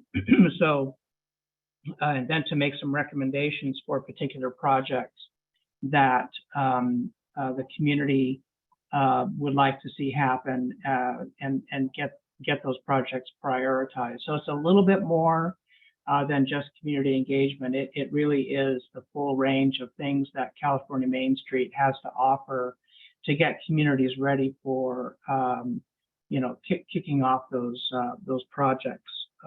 Placemaking, creative placemaking, gateway elements, the use of vacant spaces, the creation of incubator spaces, marketing and promotion. All of these things are potential projects that that program will identify. And I think the $15,000 is probably money well spent. Thank you. Thank you, Brian. Thank you. Councilmember Friels. Yeah, just a quick one. I'm glad you mentioned I put a little arrow here. What is the definition of historic content statement? Well, a context statement sets different, evaluates the different time periods that are historically relevant to the community, and explains why how these time periods relate to the present day physical environment.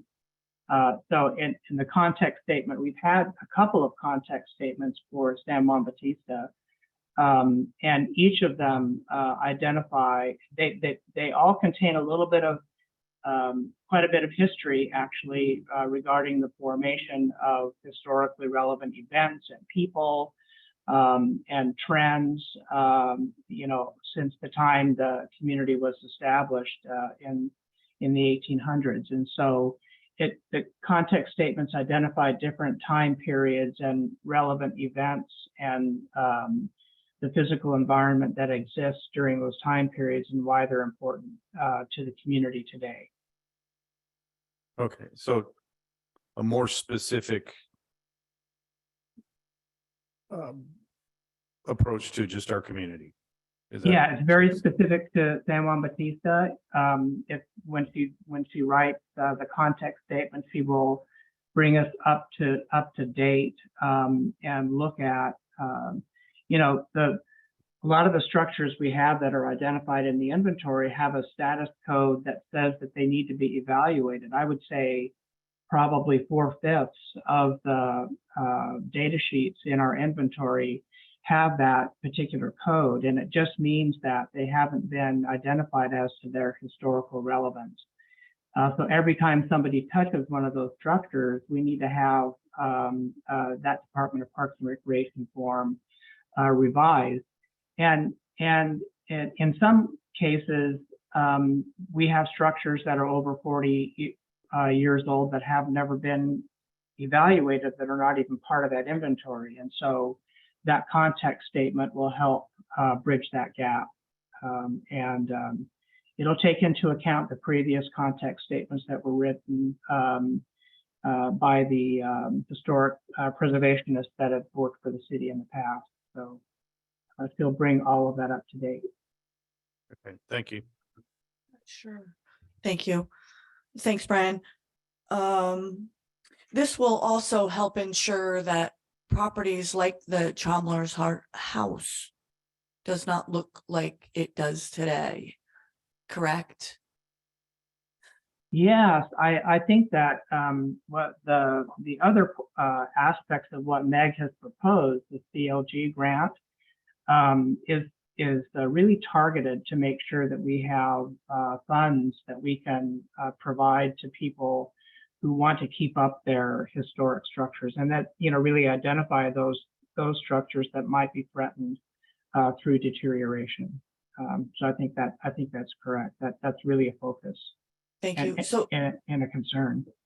yeah, thank you. So there are laws, state and federal, that say you can't let buildings do that.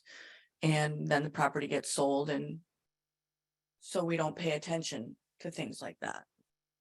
So somebody would have to be paying attention to something like that. Yeah. So yeah, oh, me too, absolutely. Mhm. Level, which got pretty deep. And then there were some buildings who were saying, oh, no, they have this sort of significance, and they had None. they were just an old house, and it used to be 50 years, now it's 40. So they changed that. Right, so now there's the difference between, yes, we have them, what are we going to do with them, who's going to keep it up? So having the Historic Resources Board, the Historical Society, and this position, I think puts the city in a good way with maintaining what we have moving forward, because unfortunately there's no looking back in like the Chalmers house, for instance. The other thing with the context statement, updated context statement, is that it will help us when we go to get grants for this type of thing. So it's important to understand that as well. So this becomes a living document then. Yes, it should be. Mm-hmm. Thank you. And thrilled to hear that Meg can write grant monies. So back to California Main Street, we paid $1,500 to be a part of that. Yes or no? We paid $1,600 $1,600. and change to Okay. become a basic member. Mhm. And then that membership enabled, I think 4 or 5 of the EDCAC members to be what we call sub memberships that allow them to communicate with other Main Street program participants across the country. So it's been pretty enriching so far, I think, for members to really get understand what the California Main Street program can offer.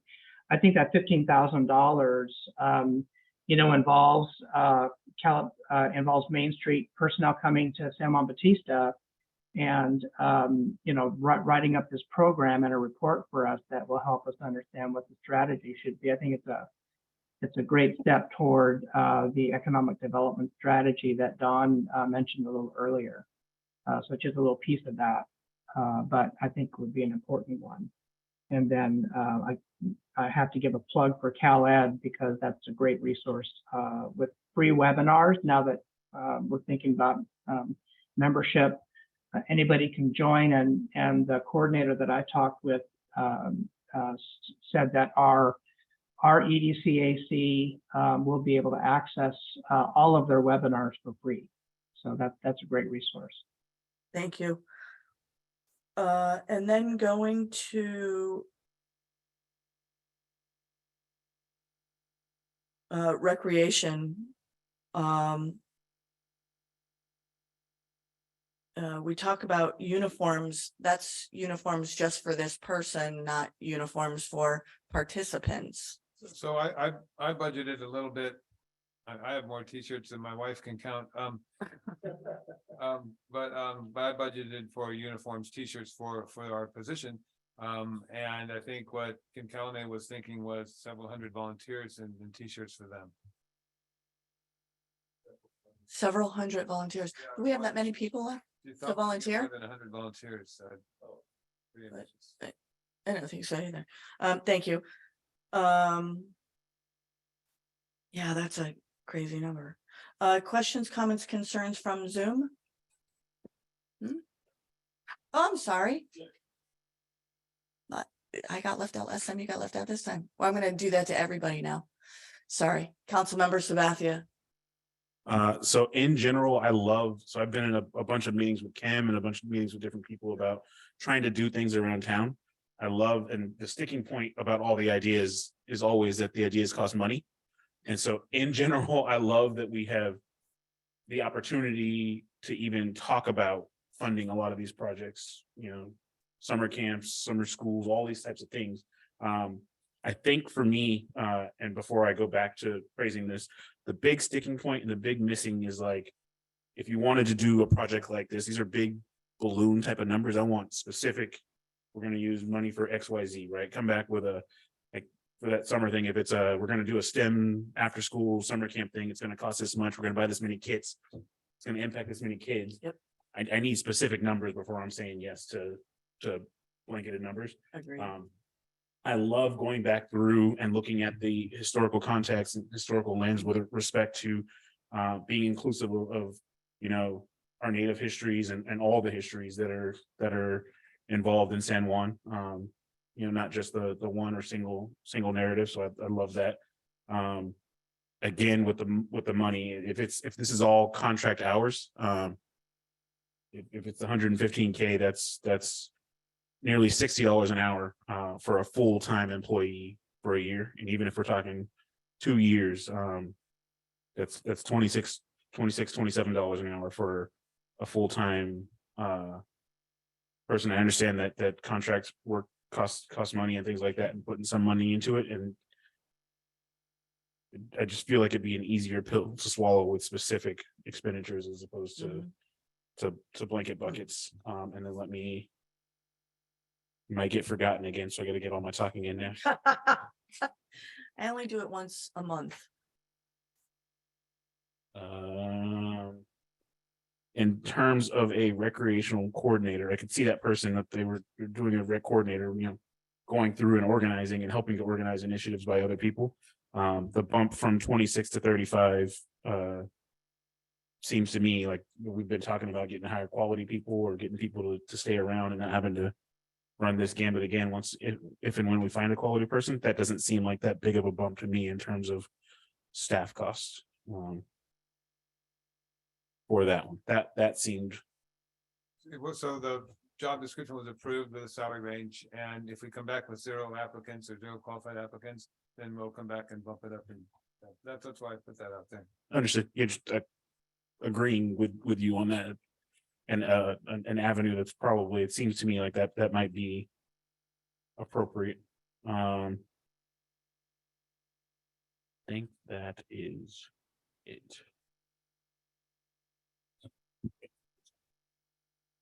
Thank you. My apologies again. Before it was Mayor Pro Tem Freeman, so now it's your turn. Sorry, guys. Thank you. So, Oh, man. I'm really in favor of the recreation technician or whatever we want to call him or her. We've needed it for a long time. And it can help over a wide range of ages, all the way from preschool to senior citizens, and really help out the entire community. You know, I'm looking at the number for t-shirts and stuff like that. I remember about 5 years ago, Scott's wife Shauna ran the sip and pour thing for San Juan Bautista downtown. And we had t-shirts for all the volunteers and all the wineries that participated. And then we sold t-shirts afterwards. And I think it covered, more than covered the cost of the t-shirts for the volunteers by selling the t-shirts to the people wandering around town trying the various wines. So that's a way we can cover some of those costs that wouldn't necessarily have to be budgeted by the city. Literally just sell the t-shirts, and of course you have to buy them first, but you make it back. You know what I mean? So anyway, and I think we can do that for the rest of the supplies, and we're gonna later on in the CIP, we're gonna be talking about redoing the ballpark, and that'll be a big thing, and that should kind of help jumpstart the recreation program if we can have more activities out there, and not pay a fortune to PG&E for the lights. Thank you. Thank you. One other comment on that. This person would be working in concert with the seniors program, the VFW, and the programs that they want to do for seniors and youth, our junior giants that we go through the city of Hollister. Jody, I apologize, I don't remember Jody's last name, who does soccer.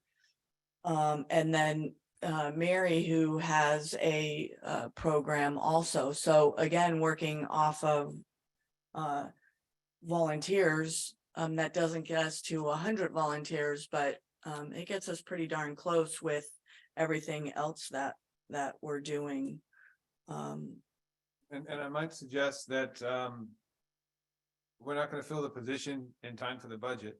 So we just keep this in the back of our minds, and when the position's been here for 60 days, I remember during my interview, you asked me what my 90-day report would be. And this position then could come back to the council with a detail of this is what I feel in the neighborhood, this is what I feel the numbers look like, and it could be more specific to satisfy the council's. Thank you. Zoom, any questions on Zoom? She just left.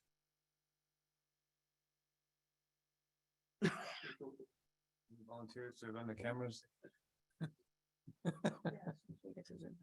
Yeah, thanks. No hands raised. Sorry, Councilmember Morris Lopez.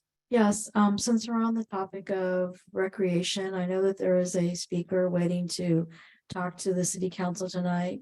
I'm wondering if we can bump up her presentation right now, because I think it might fill a void since the city manager said we're not going to be able to hire anyone with this budget for Parks and Recs. Is it possible to let Ms. Shaw Barone speak to us? Where'd he go? Oh. Yeah, it's already in the budget, but yes. But we don't have a program that's up and running this summer is what I just understood him saying. So, thank you. Mhm. No comments from Zoom? Chambers?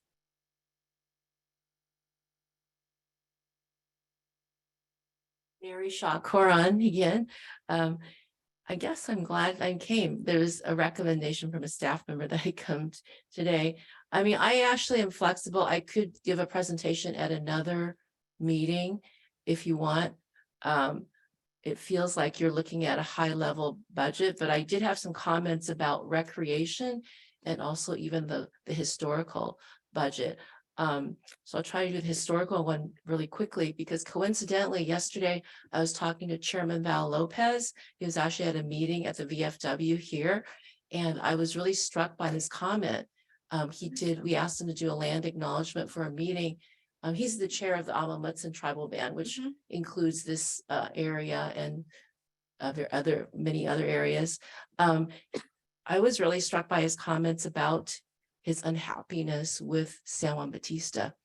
He really feels that Indigenous history has been greatly neglected, and I applaud that you are doing this update of historical buildings. But the problem with Indigenous cultures, there's no buildings, and so someone like him would say, doing these things would leave out the Indigenous culture. So anyway, I just want to mention that. He also, it sounded like it would be good for someone like him to come at some point and talk to the city council, just to get his perspective, because his feelings were quite strong. He even talked about the fact that we are here in San Juan Bautista, and from his perspective, this was a place where many Indigenous people died and from disease, and they also helped, he said, build the mission, had a lot of contributions. But in any case, I'll stop with that.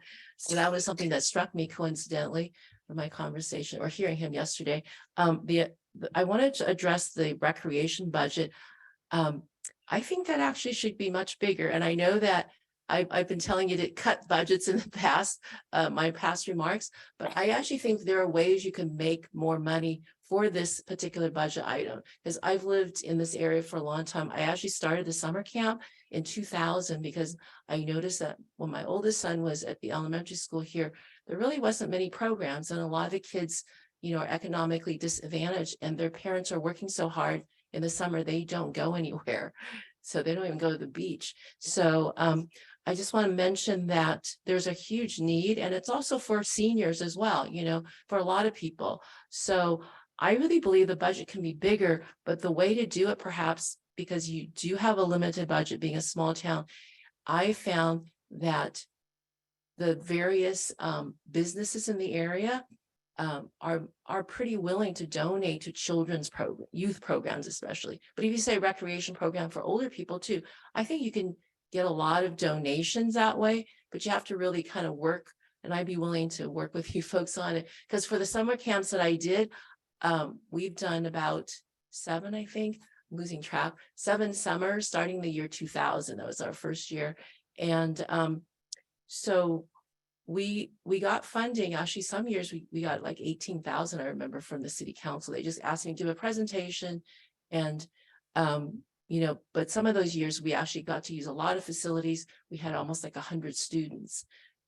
They were from ages first grade to middle school, and then we had high school students who were the teacher aides, and we used local teachers like Anissa Dizon, Connie Bishop. These are retired or active teachers, some retired teachers. And anyway, so I really think you can do quite a bit more, in terms of recreation in this community, sports and everything. I was a soccer coach. I don't know if the Little League is still, I think Jody Canepa is the lady who used to do soccer. You and I was a coach. So I also was wondering if maybe you should have a committee of all these people who are doing sports as volunteers work together. They might be able to fill that need for this recreational director. These people really know the community and have been here for a long time. So that's just a thought. I mean, I don't want to kill that other idea, but it's just a way of saving money. But I really think the budget for like the program that I'm proposing, I can speak about it later if you like, but it is $14,000. And if you want, I can speak at another time. But anyway, I was just struck by the fact that I think it would be great to have a bigger budget, and I'd be willing to help you folks with that in terms of fundraising. So I'll stop there. Thank you. Actually, we have a moment for a quick presentation. If we could take a moment, Oh, okay. if we could take 5, I would very much appreciate that. Okay, awesome. Okay, so I won't come back next month. Okay, thank you very much.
Oh, yes, that's pretty harsh.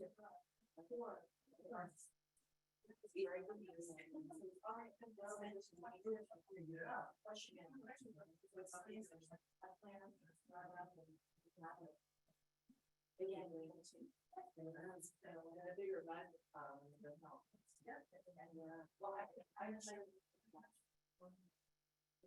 you doing, John? Pretty good. How about you? Huh? But yourself?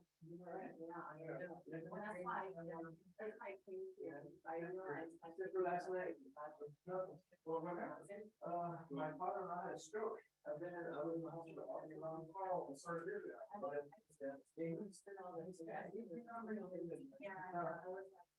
But all day long in the hospital. 84.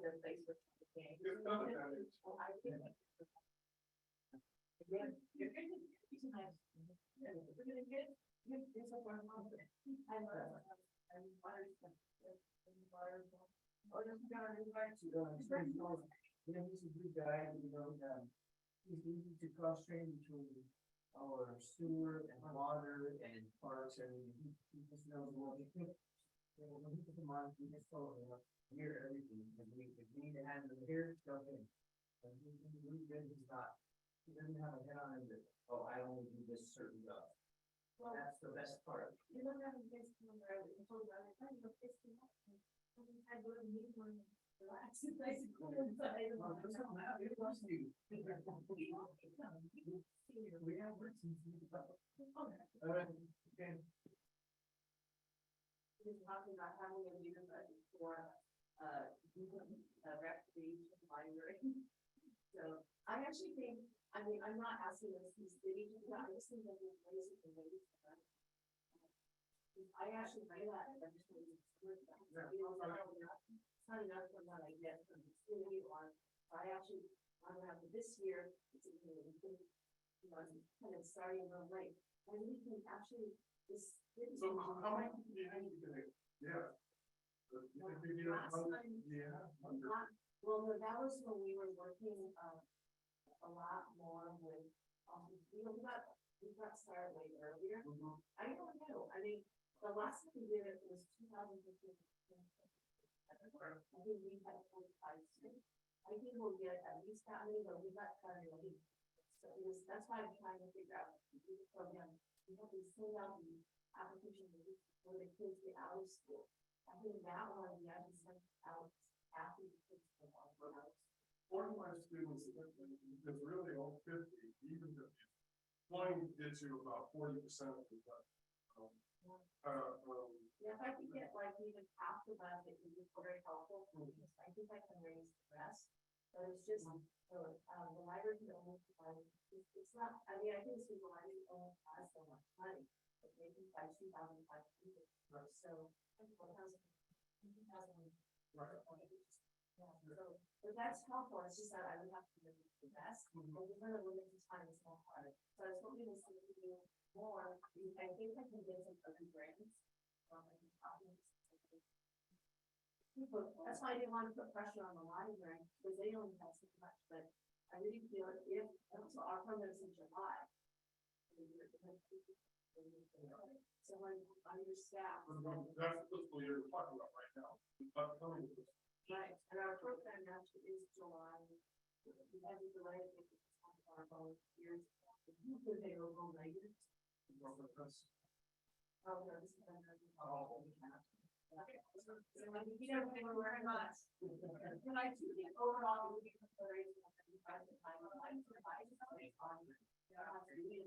there's like,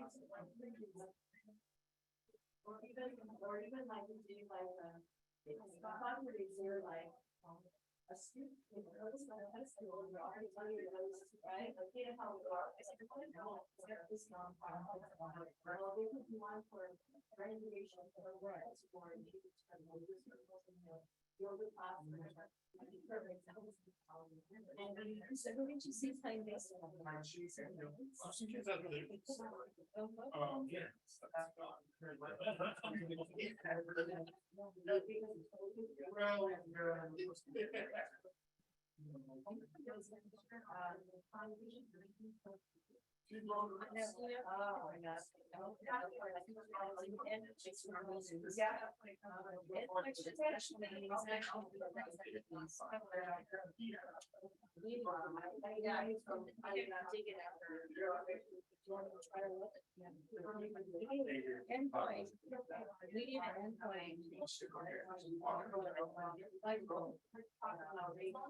Like maybe so I just want to be earlier,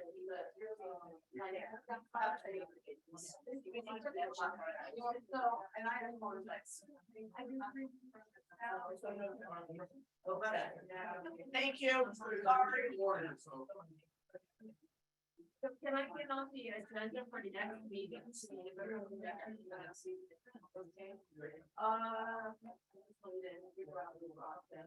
Yeah, can you call me tomorrow?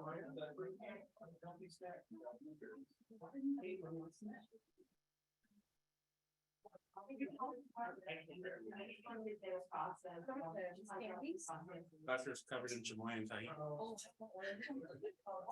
Those are so good. This girl pitched this lady makes them at my job, a little container for $8, and she has gummy worms and everything in it. Buster's covered in Jamaican. It's like Mexican, rice. You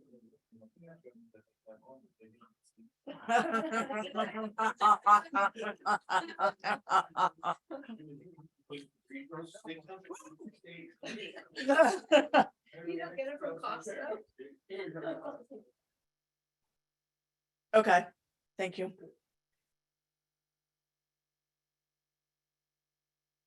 Thank you. Did we have anybody else in chambers who wishes to speak about recreation or the other two items that we just discussed?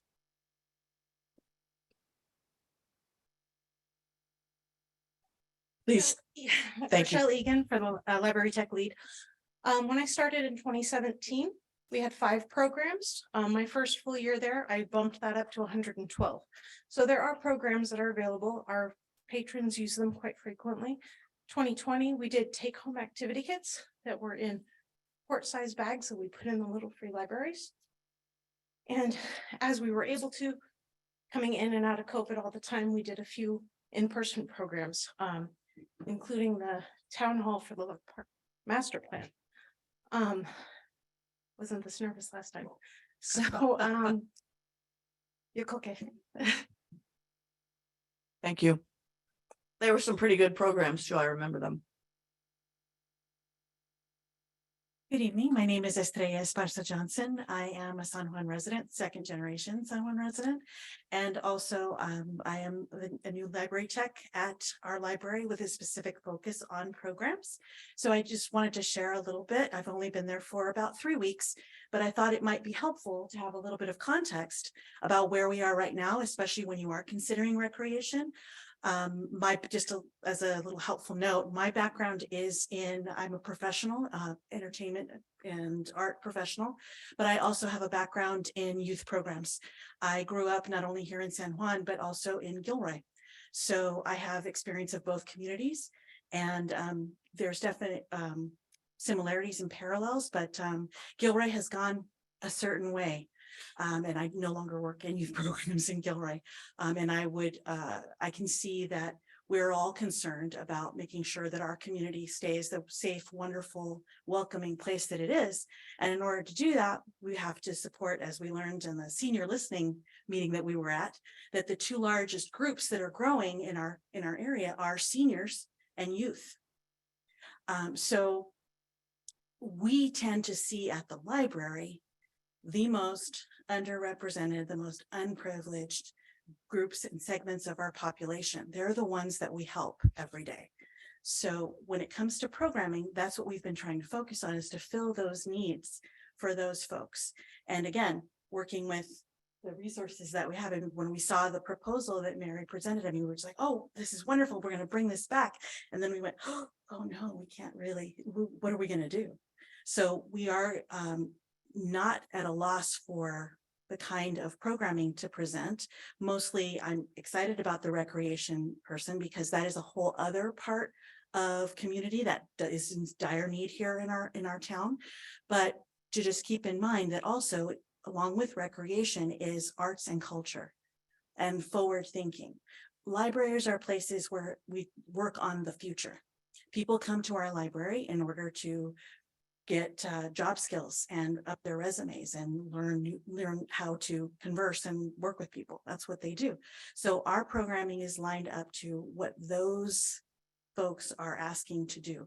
And yes, we have a lot of youth already. We have middle schoolers and school-age children that are now finding that they can come to the library after school and have a place to be. So we are working on having some more summer programs, whatever, resources and assistance that we can have here at the library as well will just serve to enhance what we already do and help us to bring things back that maybe we lost before the pandemic.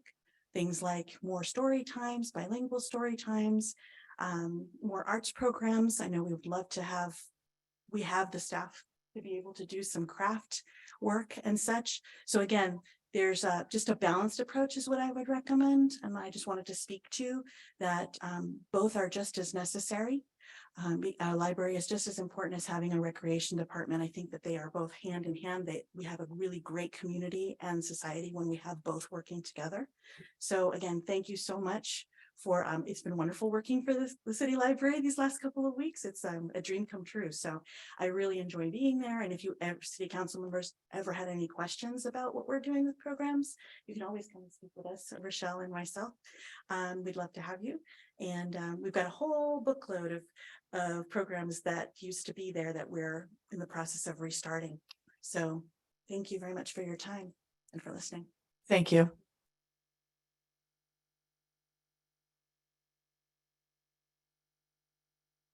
City manager. FEMA person. Who sits on that council?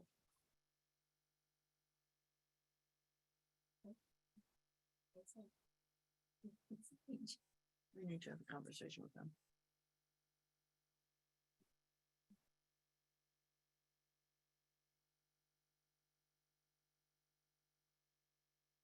It's worth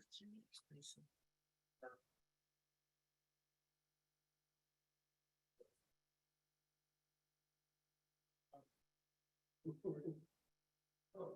Moving along, from the comprehensive on to, capital improvement program. Sorry, excuse me for 1 second. Can you please move that box out of the way?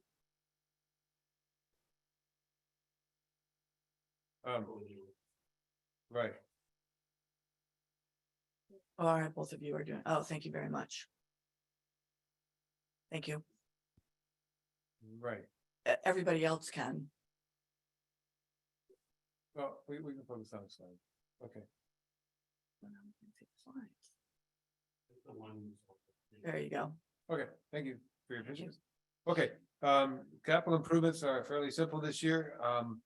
Last year we completed 13 projects. And we spent over over $1.5 million. The total value of the 13 projects is that span several years are $2.3 million. Street improvements were a big portion of that. Park improvements, the 2 parks we worked on. We did design the sewer force main over a 2-year period and provided local business and nonprofit grants, and we completed our water safety water rate study. This year, we have 31 projects identified in the CIP for a total value of $21 million. But 18.7 million of that is for our sanitary sewer force main project. And we intend to award that contract at the July 18 city council meeting. So that's going to start in earnest next fiscal year. So that's the majority of our funding. We're suggesting that the city council use its reserves to add funds to complete the community hall acoustics project. We applied for a $50,000 grant to supplement the $50,000 we set aside, and unfortunately, we did not get that grant. So we're asking for additional support from the general fund reserve. It is out to bid right now. It's listed on our website finally. And the Luck Park Historic Project, we had $15,000 set aside to do some sidewalk work and ADA improvements for the Luck gas station. And when the city engineer, deputy city engineer, and assistant city manager went to look at the facility, it was a rainy day, and it's interesting. They came across a crack in the wall and the need perhaps for a new roof. And so we added a little bit of money to that at the mid-year, but I'm suggesting we add like $75,000 to it and bring it up to about 90 grand to look at a new roof and making it watertight. The records that are stored there are all paper. And so we need to make sure that we have a tightly sealed facility to protect those records. So I have not had a chance to circle back with the Historic Society, but I have provided the recommendation to them. So I hope in the next week or so, I'll hear back from them and hopefully they'll be in support of fixing up their roofs. The sooner the better. We have sewer money recommended to support the Diaz lift station. That's the lift station on San Juan Hollister Road. We began to expand the capacity of that lift station and we ran out of money. So we need about $75,000 from the sewer fund to finish that project. And then the new project that we're recommending is $150,000 for the ball field lights. Recall that we spoke at the May City Council meeting about a grant for that park. And I have since had several people feedback to me, and I understand that there will be an article in the Mission Village Voice about baseball and its history there. So we got an interesting conversation going in the community. And instead of providing a grant that did multiple things out there, we're just asking the council for 150 to replace hopefully the poles and the ball field lights with LED. And then we have a proposal in the capital improvement budget to electrify our fleet, something that we need to do by 2007. And our power provider 3CE does have a $500,000 grant program out there, 250 for the next 2 fiscal years. That would help us install a power charging station and actually buy vehicles. And we were recently approached with the Air Quality Control Board that reminded us that we'd never taken advantage of grants that they have available for acquiring electric vehicles. So we're going to move in that direction. And I had a series of slides in the packet. If you have a chance to look at the budget message from May 16, it describes the Electrify Your Fleet program and the status of our fleet. We have 2 trucks that we're not using right now because they won't pass smog. And we have at least 2 trucks that are more than 20 years old. That would make them a historic home. Almost. Put them on the list. So this is what our whole CIP looks like, and you can't read a lot of it here, but we have it broken down into street projects, and there's 5 projects there, including one regarding the right turn lane for Highway 156 related to the gas station. That project has not moved since the new ownership, in the last 6 months since the new ownership took over, but we are still working with Caltrans to obtain the right of way. The utility projects include telemetry, emergency generators, and some reserve money in case we lose a pump. But the Diaz lift station has got the word extra next to it, and it's on that list. Parks projects, we have the Abbey Park as the new project there. We have picnic tables and benches that we're buying, maybe be done by the end of this fiscal year. We are continuing to carry the $50,000 we set aside for the track and field project. And I saw Teresa Lavanino's hand up, and I forgot to recognize it as a member of the audience. So she probably wants to speak to that, and this would be a good time for Teresa to speak. We have the community hall acoustics that I referenced, and the fleet electrification plan. Those are the green items down the left. The rest of them all are being carried over, including our special projects at the bottom, the urban growth sphere of influence, the housing element, the public safety initiative, and the homeless programs. And still finishing up the city gate, obviously. And then we have to do a study of our fees. So we have 35,000 there for our planning fees. So that's an overview of our capital improvement budget. Asking for 300,000 from the general fund reserve, expecting 250 from the 3CE grant and 150 for the sewer, for a new money of 700,000. With that, I just have a quick summary that talks. Yeah, okay. Did you want to hear from Teresa on the CIP? There you go. I can allow her to talk. There you go, Teresa. Hello there. Hi, welcome. Thank you. Actually, I was going to talk about the recreation budget, but I could also mention the track. We're in the process right now of identifying all the inventory, recreation inventory in San Juan Bautista, and also we're identifying all the programs. There was a couple of speakers had some great ideas, and we're moving forward with those ideas. It's just taking a little bit longer. But what I did want to say is, I know there was a couple that wanted more specific information on the spending. Since we're in the beginning stages, I think what would be good, because there'll be oversight. I think it's good to accept the budgeted numbers, and we just keep an eye on it. Of course, we're not going to be spending a bunch of money on T-shirts. There's a lot of other things that need to be done with the program. So all I can say is Kim's got a really good background. Yes, she's in Santa Clara, so it's a whole different ball game, I guess you would say. But definitely, we're going to be watching that budget. It's not going to be money going out the door. It's going to be money going to programs, getting the kids out of their houses, off their computers, and into, some activities. And also the seniors, someone was saying that, we've got 2 groups, seniors and the kids. So just wanted to say, those funds will be spent well, and it may not be the whole amount. But it'd be nice to have it budgeted because we really don't know how many programs we're going to be putting together by the end of June, when you need to make a vote on this. And so here I go to the track. Everybody's so tired of hearing me talk about this track. The San Juan School has contractors working on getting in a recommendation from the state as to rebuild the school or remodel the school. It's we keep putting it out a couple of months, but it really looks like by July we'll have an answer as far as the school will be need to be rebuilt or it'll need to be completely remodeled, a major remodel. Why I'm talking about that is because we had to put the track, we were going to put the track in October of 2022.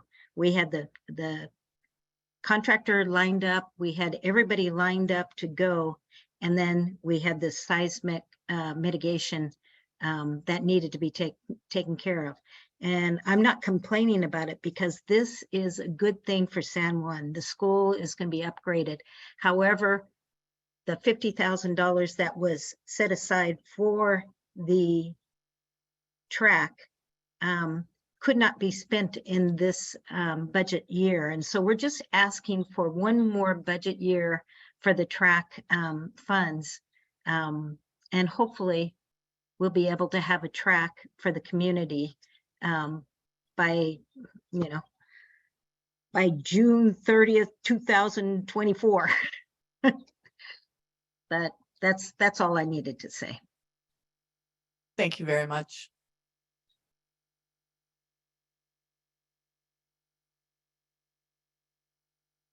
Okay, did you want to ask for public speakers on this capital improvement program? Oh, sure.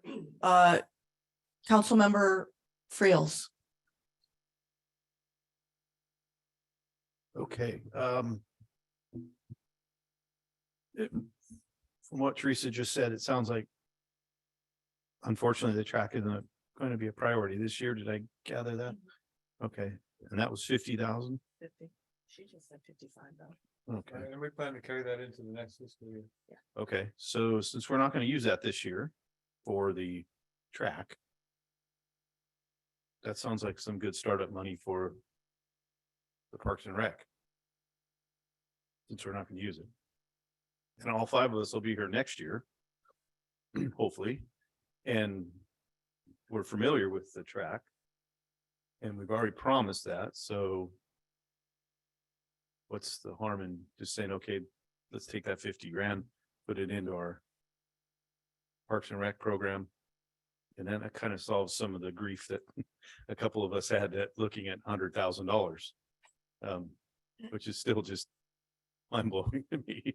So that's just thinking out loud, right? Well, yeah, I don't think we have to replace it. I recommended that we put the 50,000 on hold from the general fund reserve and wait until our staff are rehired and we can come back with the list. But that doesn't, if she gets a windfall and they said they can keep their school and wants to break ground in 6 weeks, then that money's still there. Okay, yeah, that's. So it's collecting interest is what it's doing. And we are talking about the state of California. And it's So it's supposed to know at Thanksgiving. they were supposed to do the seismic retrofit that like 10 years ago. So yeah, I'm okay. I understand what you're saying. Okay, I was looking, I had my glasses on and doing the squinties. Somewhere I read it, was it the supplement you sent out? You've got a new generator for City Hall and the fire station. Is that correct? Budget, that's fantastic. That's a great idea. Can't believe the other one went away. Let's see. Not that. There was also something in there. A lift station for Rancho Vista. Those are upgrades. the Meritage contributed $200,000 to the city to upgrade that lift station, $20,000, I'm sorry. And we had our engineer give us an estimate and it's closer to $200,000. There's no place for the vehicle. There's a number and emergency power and a number of things that lift station needs. So it was an inadequate lift station prior, or just all along. Right. So, right. Okay. And that was, I assume it was signed off years ago by whoever our city engineer was. Harrison Associates at the time, right? Okay. Oh, the Luck gas station, the museum, who owns that building? I believe that's a city building. Okay. And I'll stand corrected tomorrow morning, first thing if I'm wrong. Yeah. Well, if it is indeed a city building and it's leaking, I know that the Historical Society a while back bought a really nice scanner and it got wet and I think it wrecked it. If it is a city building, let's go forward. It's gonna be pretty simple. It's a flat roof with a mansard and scuppers. I mean, it's not like we have to do a historic review on it. You know, it's a straightforward roof. Yeah, if it's owned by us. And I did, we're rolling over the fire station improvement, and that's for folks who are not sure, that's to make the two doors into one. Is that correct? That is, but I think the new rig is in the station and it fits, so I need to circle back with the fire chief on that. Good, okay, because we had a rig in there, was really big and it fit. You had to kind of butter the mirrors up a little bit to get through. Yeah, I think that's the situation, but now they're automatic, you know. Yeah. Let me, Sorry. Yeah, sorry about that. no, it's okay.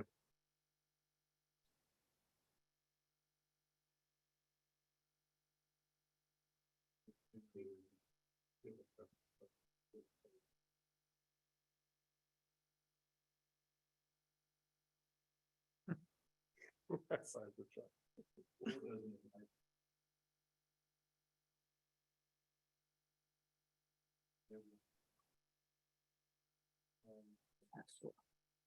This one that's happy to hear about the telemetry. Is that for the water tank? Yes, at least. It's 150, so. You never know when it's full, right? Unless somebody goes up there. Right. Okay. Well overdue. There we go. Okay. Yeah, that's, and then transfer switches. And then generators for you. I mentioned there was generators for the wells. What we have is a generator on a trailer, so the transfer switches help us activate and be mobile with that, flexible, rather than putting a generator at each well. I was hoping to get grant money for that, and it didn't happen, so that's where we're at right now. No, that's, yeah, it's better than what we had 2 years ago. And PCs. All our library needs is 2 computers. Well, that was from the mid-year. Okay. And DJ's been involved in that. Okay. Are you still involved, DJ? Okay. And Michelle's been involved in that. Okay. They don't need any other I mean, our little library is pretty impressive. Yeah. I'm working on that actually, not so much electric, but yeah. I mean, it's pretty impressive. We have our own library. Hollister doesn't own their own library. So that's pretty cool that we have our own. So I'm all for big support with our library. Plus I got a place to donate all my books. Plates, I get all that. I get wow, we're actually looking like we belong in year 2000 now. So great, thank you. Mayor Pro Tem Freeman. Thank you. I'm gonna follow up a little bit on the school. I went to a meeting last Thursday night at Anzar High Library, and it was on designing the new school or the interior school. And they still don't have any firm idea at all what the state architect is gonna do. Is he just gonna move a couple of buildings 50 feet back? Is he gonna move the whole school 100 yards down the property? They have no idea. And he or she, whoever the bureaucracy has given no firm date as to when they're gonna quote unquote have an answer. So it's still up in the air, bottom line. I'm really, really pleased to see the capital improvement projects coming along as they are. I do think the acoustics in the community center are gonna be a hidden gem, because we're gonna be able to have recreation in the community hall, as well as senior lunches, all kinds of stuff. And it won't echo 10 times when you say hello to your friend across the table. So hopefully, it all works out. And so I think that'll be a big plus. All of a sudden, the community will have another asset it never really had before, and that's huge.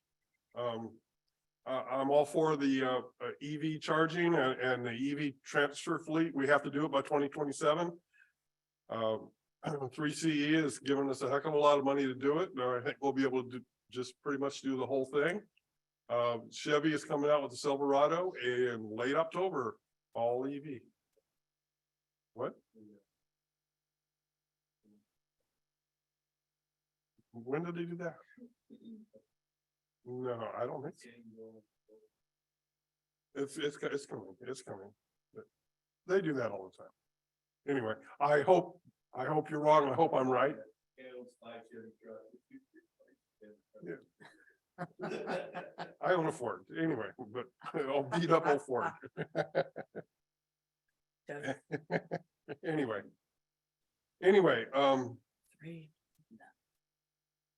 but I'm glad to see we have pictures in the back somewhere. Here it is. Where are they? And the little truck at the bottom, the John Deere Gator, will be fantastic for San Juan. We're only a mile long, and anyone who has range anxiety in San Juan has anxiety problems that are not related to electric vehicles. It's just, I think it's fantastic. Most of the time, I've had a lot of potholes filled in my front street, and I've had a lot of water mains break in my front street for a variety of reasons. And each time a guy arrives there with a truck and a shovel, and he starts digging, and the rest of the bed of the truck is empty. There's really nothing he does with the truck that couldn't be done with a smaller truck. So, our maintenance bills will go down.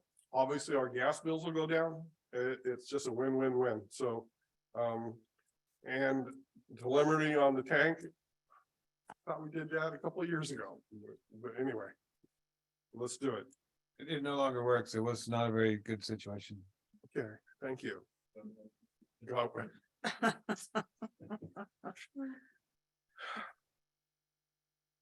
Anyway, that's all. Thank you. Thank you, Councilmember Morris Lopez. Okay, thank you. It looks like I'm looking at the CIP page. Everything looks in line to me, listening and watching and reading the figures. The thing that I wanted to ask, I don't know if this is appropriate, Mayor, but where it says park projects, I know that we do have someone in the audience that was gonna solicit or ask for some funding for the program. I think it's a science camp program. So when that comes up formally, I'm hoping that we can add it to our budget, something to strongly consider to add to one of our programs for our local youth. And I also thought it'd be nice for the city crew, including the office, to maybe have some new t-shirts, since we're talking about t-shirts, but actually more like a polo shirt for the office staff with insignia. Start off, new council, new year, extra money, and then also for our maintenance crew, maybe some new shirts. I don't know. I'm just adding something that we can do that would help our city, and it's a good morale, and it looks very professional. I don't know. Everything else I don't have a question with. I like his idea about the little the little trucks versus a gas hog truck. Ways that we can do that. And I think hearing the audience talk about the field and track and other programs, I think it's real important. But I don't see anything that really jumps out as being inaccurate or overspending. It seems to be a pretty good budget. Thank you. Thank you. Councilmember Sabathia? The new American muscle unit of choice is the kilowatt hour. We lift off our Rivians and our I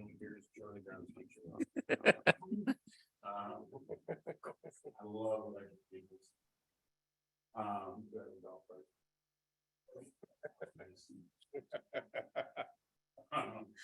With respect to the, again, all this looks pretty in line and gone over a lot of it in detail, don't have a lot of questions.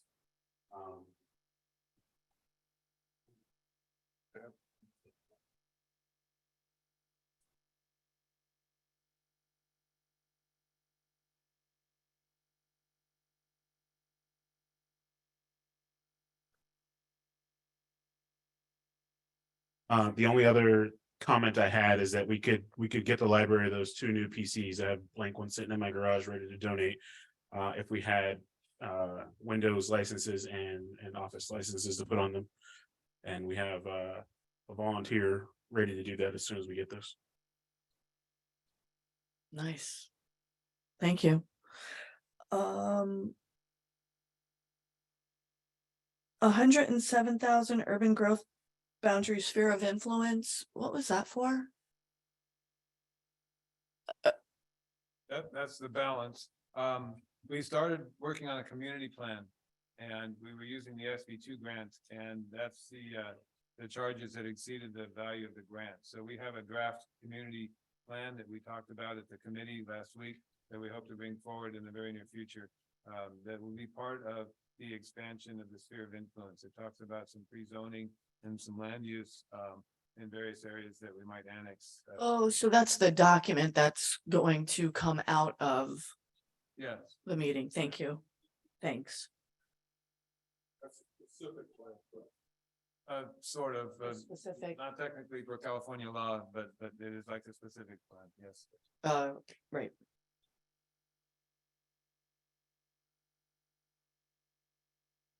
We call it a community plan because no legalese of it. Yeah. Park tables and benches, not a whole lot of money, but where are they going? Replacing the Abbey Park benches, Okay. and we were trying to decide on color, so we haven't bought them yet. I recommended white because the wooden ones are white. Huh? So green or blue, help me out here. Green. Okay, Green. Thank you. There you go. We might have a- Oh, we made a unanimous decision. Thank you.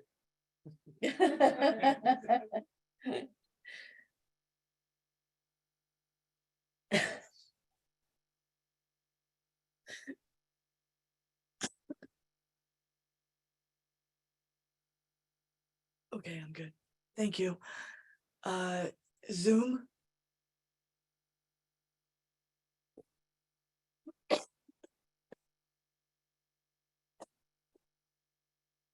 Thank you. Anybody in chambers?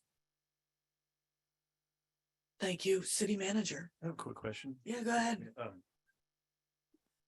Public Works, I'm glad you brought the uniform stuff. Do they have our Public Works folks have a uniform allowance or a? Yes, they do, and they all have pretty new uniforms, honestly, the dark blue shirt. That's pretty Much better than brown. Yeah, and they've got, so they get, so we, rain gear, all that stuff, we provide all that stuff for. They And don't have to boots, purchase right. it. Boots, okay, awesome. And I saw something there was a Measure G. How much are we planning? Do you have a ballpark on what we're gonna get from Measure G this year? I have one more question. It's about 250 to 300,000 a year. Okay. And so we have about a 750 balance, but that's to pay for the balance of the current project that we're doing. The improvements. Yeah, okay. Only reason I asked, it sounds like this might be our last year for getting any money from it for a while. It's supposed to be going black because it's all gonna go to Highway 25. So I guess they're more important than. Wait, what? Yeah. There's something to do with the formula, so I'll have to follow up with Todd. Thank you for bringing that. Yeah, just a heads up. We should get our fair share of that. No I, matter what. I agree, but it sounds like. So, yeah. I could be, I don't think I'm wrong, because I was blown away, but we have to. Especially since 25 is not gonna be done anytime soon, so. Yeah, maybe we can, Yeah, maybe I'll- somebody smarter about money can, I'll probably Wow, thanks. find out. thanks for that. Shoe other dropping. And one more quick question, community hall acoustics going up to 50 or adding 50?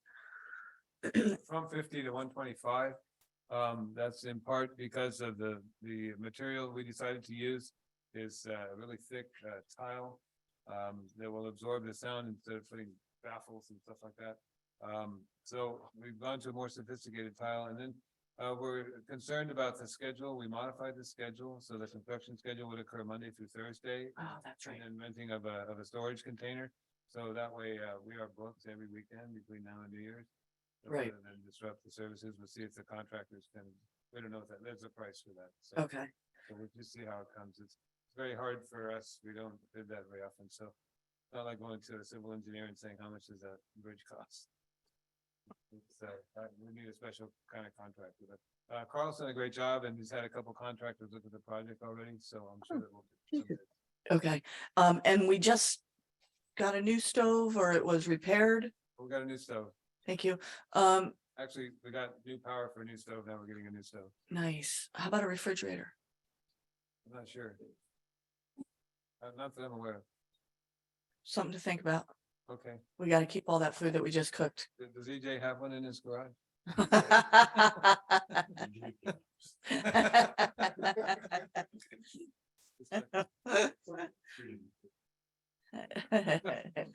Nice. Zoom chambers, we're good. Any other questions and comments on this one? Okay, city manager. Okay, great. Heading into the home stretch. I tell you, that's me. We had listed 300,000. It sounds like we have pretty good support on all these items, and that's good to know going forward. I did this slide because I just wanted to touch bases on the use of our reserve funds. We haven't done this before. We haven't needed to do this. But as the growth of our general fund is slowing a little bit, we do have plenty of general fund, more than a year's worth at 2.2 million. The general fund reserve policy is 2.5 months of cash on hand. That's the red number, the 446. So if we did apply all of the 425 proposed in this request, which includes some of the programs that we're going to fund later, if at all, like recreation, that would bring us down to about a 10-month supply of cash on hand, which is I'm just wanting to share with the council that's well above the requirement of 2.5 months, which is really, I think, the minimum. So with that, we have community engagement and stakeholder feedback since March on to inform the recommendations in this report. The city's general fund is healthy and can support these recommendations, but improving, informing, and protecting the city will take creative use of staff and contractors. So that's where we are. We're doing a good job of supporting our capital improvement program, but the reduction in development impact fees, we get development impact fees from our new development for community facilities, for recreation, for different things. That type of income is waning. So those fund balances are close to zero now that we've done the improvements in our parks. And so people ask about the Luck Park Master Plan, for example, and it's going to take grant money, Prop 68 or general fund reserve to get to kick those kinds of projects. And so just to know that 2 years ago, we had pretty good fund balances there, but we're starting to absorb them all unless we get new development coming into town. I'm not saying we need new development. I'm just trying to set the expectation, just so we're clear. So these are questions they could be hypothetical, but to ask ourselves after the workshop today, do we agree with the priorities? Does the council agree with the reorganization proposals, both for city staff and the public safety? It sounded like we had pretty good consensus on that. The new positions, the only one that I heard some pushback on with the economic development position. But we were, and maybe the maintenance worker, I'm not sure. Those are pretty clear. They're definite maybes, if not no's. Does the council agree to fund the 3 special initiatives in the report? Yes, but maybe 2 this year and 1 will wait. The recreation we will wait, and the historic preservation 50% of. Okay, I'm just summarizing. And are there additional needs to consider? And I know Councilmember Freeman had an additional need that he wanted us to consider tonight. Since we're doing all the EV work and electrified work, we do need a climate action plan, which we will actually get credit for doing all this work and to the plus. And the advantages of the climate action plan are pretty much similar as having Main Street action or, other plans of. I'm sorry, we got to start over here on Zoom. I was going to suggest a climate action plan. The advantages of having a climate action plan is you get a lot more. You get brownie points from the state of California for having one, and particularly when you go for a grant for recreation or for Cal Main Street or any of this stuff. You're going to have a climate action plan to get those extra brownie points, so you can be moved ahead of some other city like Seaside or Marina or someplace like that, or someplace up in Santa Cruz County. We're going to need one. Most other cities already have one. It's important to have one. We're actually doing the work of a climate action plan without one. And the problem with that is we're not going to get credit for it, and we're not going to get the extra grants and extra money. And I pay a lot of taxes to the state each and every year, and I want to see some of it coming back to my city, and so that's how I feel about that. And it's also important for us to set firm goals to reach net zero by 2035 or 2040, whatever year we pick, and we'll be able to do that. And I don't know exactly how much it's going to cost. There's a lot of mathematics involved, and I will remind everybody in the room that the mathematics has already been done by AMBAG, and all the person who writes the plan or puts together the plan will literally download all the vehicle miles traveled, tons of CO2 generated per vehicle mile traveled, per sprawl of subdivision. How much does this add in terms of CO2 to the air and other pollutants? Well, that's heavy statistical data work that's already been done by AMBAG and is available free to any jurisdiction within the AMBAG region. And we are in the AMBAG region. So and that's the really hard, expensive work, because it requires statisticians with PhDs and all that, and formulas that I can't understand. So it's important that we do it. Like I said, the hard work has already been done, and I do think we have enough money in the budget. It'll be a 2-year project, so we can spread it out. It's not something that gets done in 30 days. And this isn't a wheel we need to reinvent, right? I mean, other cities have this, so that we can piggyback off of their work. The city of Hollister is working on theirs right now. Yes, that's correct. Most other cities in the Bay Area have them, in Northern California, and most in Southern California. The Central Coast, San Luis Obispo is big time on it. It's San Benito County that's lagging behind, let's face it. So to have, No. that's the thing. It's a nice place though. To have AMBAG's data and somebody else's work, what's a ballpark? Well, John threw out 75,000. I don't know that our city would require that much. But we have a few consultants in Santa Cruz area, and we can ask them quickly, give them the ballpark number. I'd be very interested in seeing those numbers. We've been throwing that those words around for a couple of years now. It's way overdue. Way overdue, yeah. Is it something that the strategic plan workshop can help us with, City Gate? Well, it's not on their radar. I can talk to them, but I think it's as simple as finding the right consultant or doing an RFP, getting the right consultant and getting the plan ready. Yeah. So, yeah, I think it's easier than that.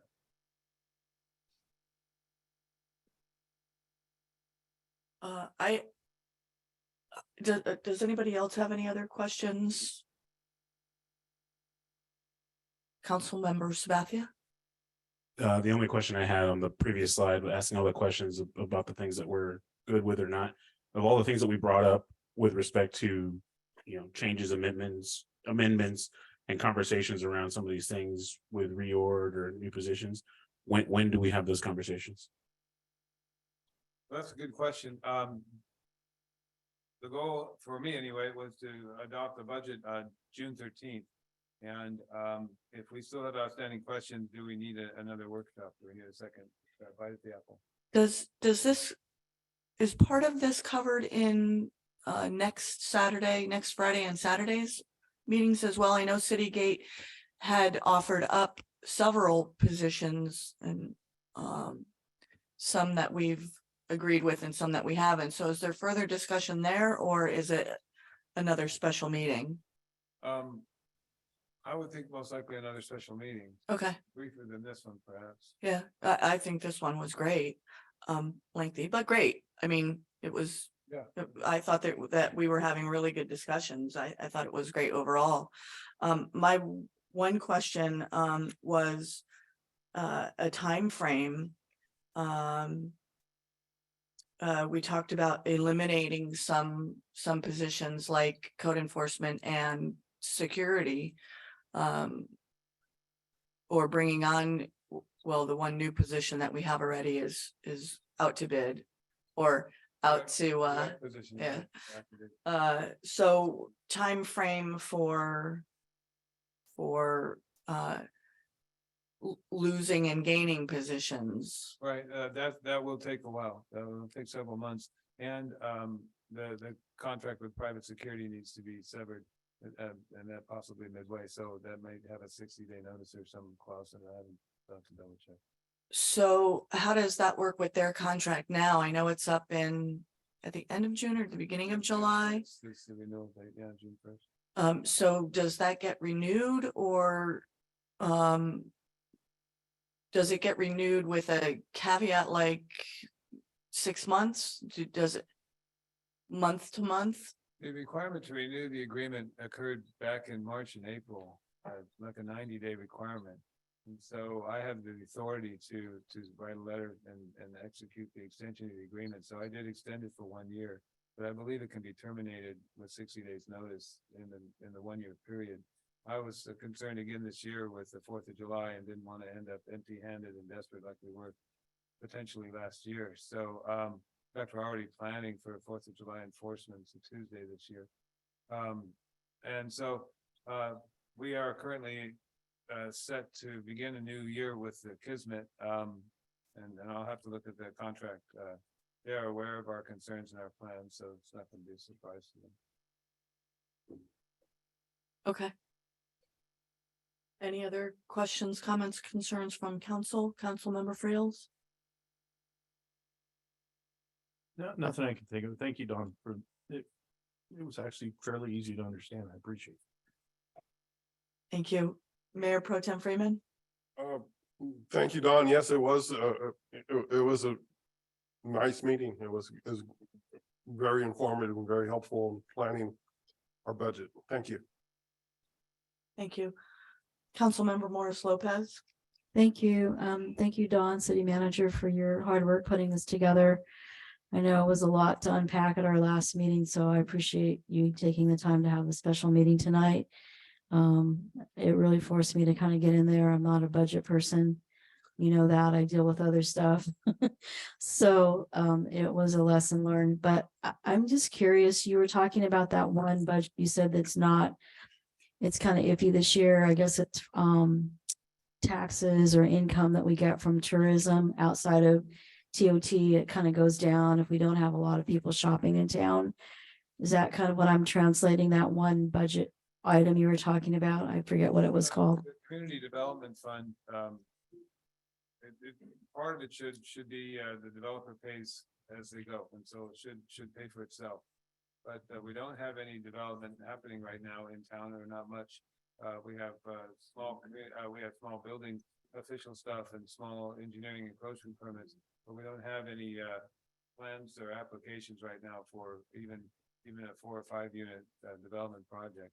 So the general fund has been subsidizing our work on the long range planning projects like the urban growth boundary and the active transportation plan and the other projects that we're working on, Third Street master plan. So we hope that we've reached the limit and we can, and right now we're at a subsistence level, so we can move forward. And I guess my other question too is like, and I don't know that you track this, or it's ever been tracked, like what is our net or our gain when we have the big 3-day weekend, like the rib cook-off? I was curious just to find out. You don't have to answer now. Obviously, my curiosity is how we benefit as far as money goes. What percentage do we get from that promoter or booth? Does money go out when we have to send our people out to pick up garbage, or do they pay us to do that? Like, is it a moneymaker for us? Because I walked through town a little bit, and the merchants, some of them make some money. Usually it's the establishments that sell liquor, ice cream, that make money with ribs. But I would say people selling other, wares don't make that much money. So I was just curious if it's a plus for us. That's a good question.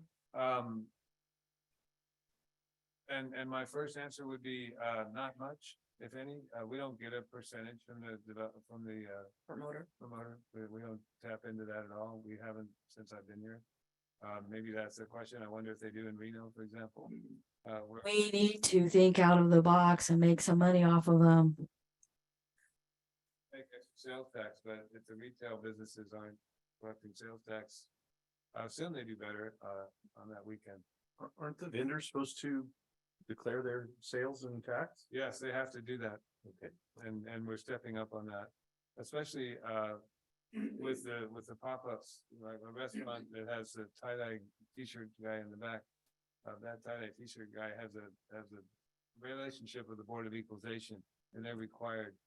This happened in Moore Park, where the Simi Valley RV dealer decided to sell RVs in the shopping center. Well, you sell 5 RVs, and Moore Park should be getting, 20,000-30,000 in sales tax. And so that's where I learned that lesson. So it's a small card that they're supposed to send off to the Board of Equalization to announce for these days, obviously. So we're gonna step that up. We just put that into our new temporary use of land permit. Circulated today. Thank you. Any further questions? Councilmember Sabathia? Thank you. Zoom?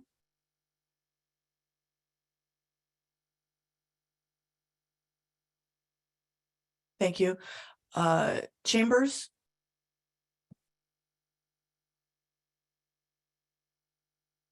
Michelle Egan with the library tech lead.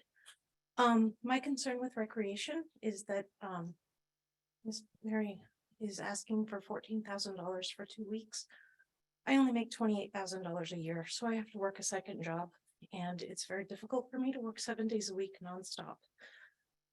So I believe that 14,000 is a lot to ask from the city, even though I really truly value her idea for the program and I want to bring it to the library. I would just like to see Coke Farms, Taylor Farms, any of the other businesses either contribute money or food for that.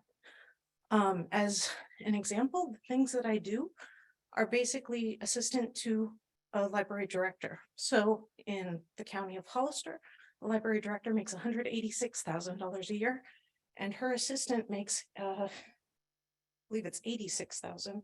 Just check real quick. It's on Transparent California.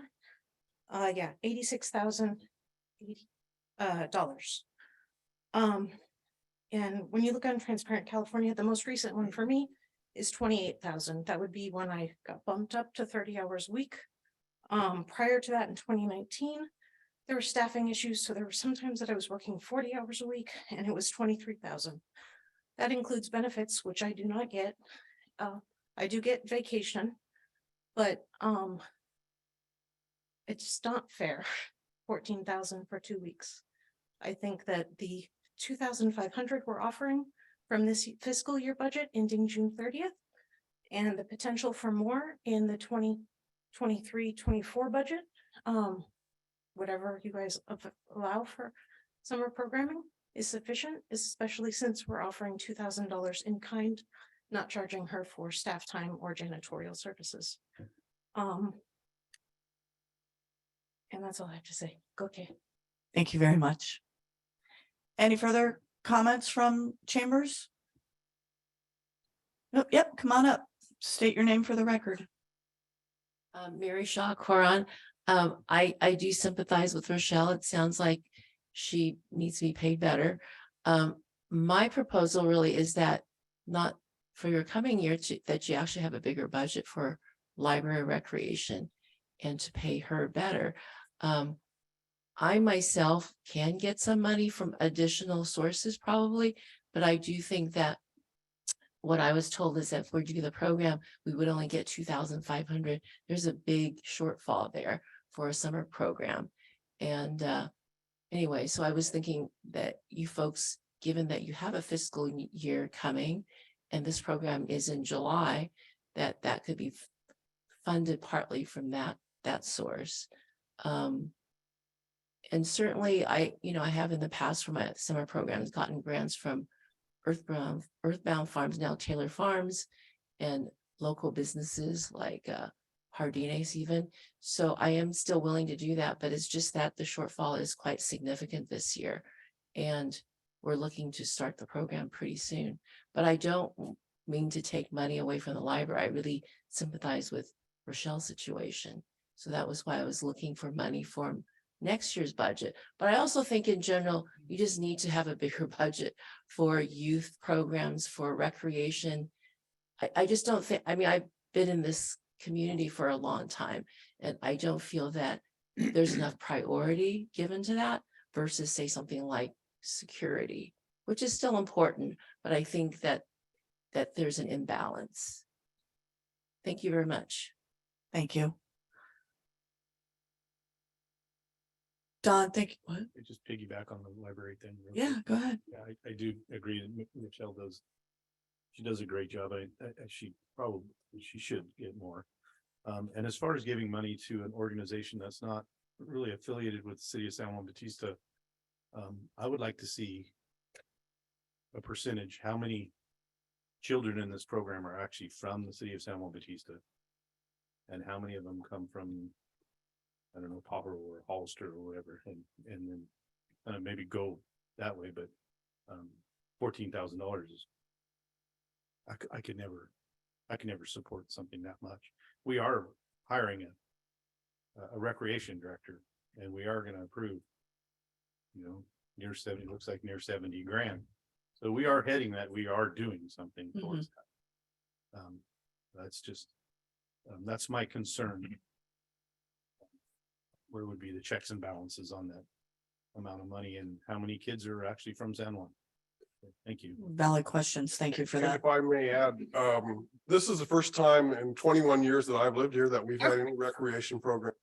That, not counting the summer camps, which are done by Mary's group and several other groups also that have been done, and they kind of got waylaid by the COVID pandemic, but this is the first real money and attention we've paid to recreation since maybe it was paid back in the 1990s or 1980s when I was. It's never been happening since the year 2001. We've never given a dime really to any youth groups or any youth programs. So I feel really good about this council making a huge jump in supporting a recreation department that's going to include youth activities. Thank you. Thank you. Councilmember Morris Lopez. Nothing. Thank you. Councilmember Spathia. Thank you. May I have a motion to adjourn? So moved. May I have a second? Second. Roll call, please.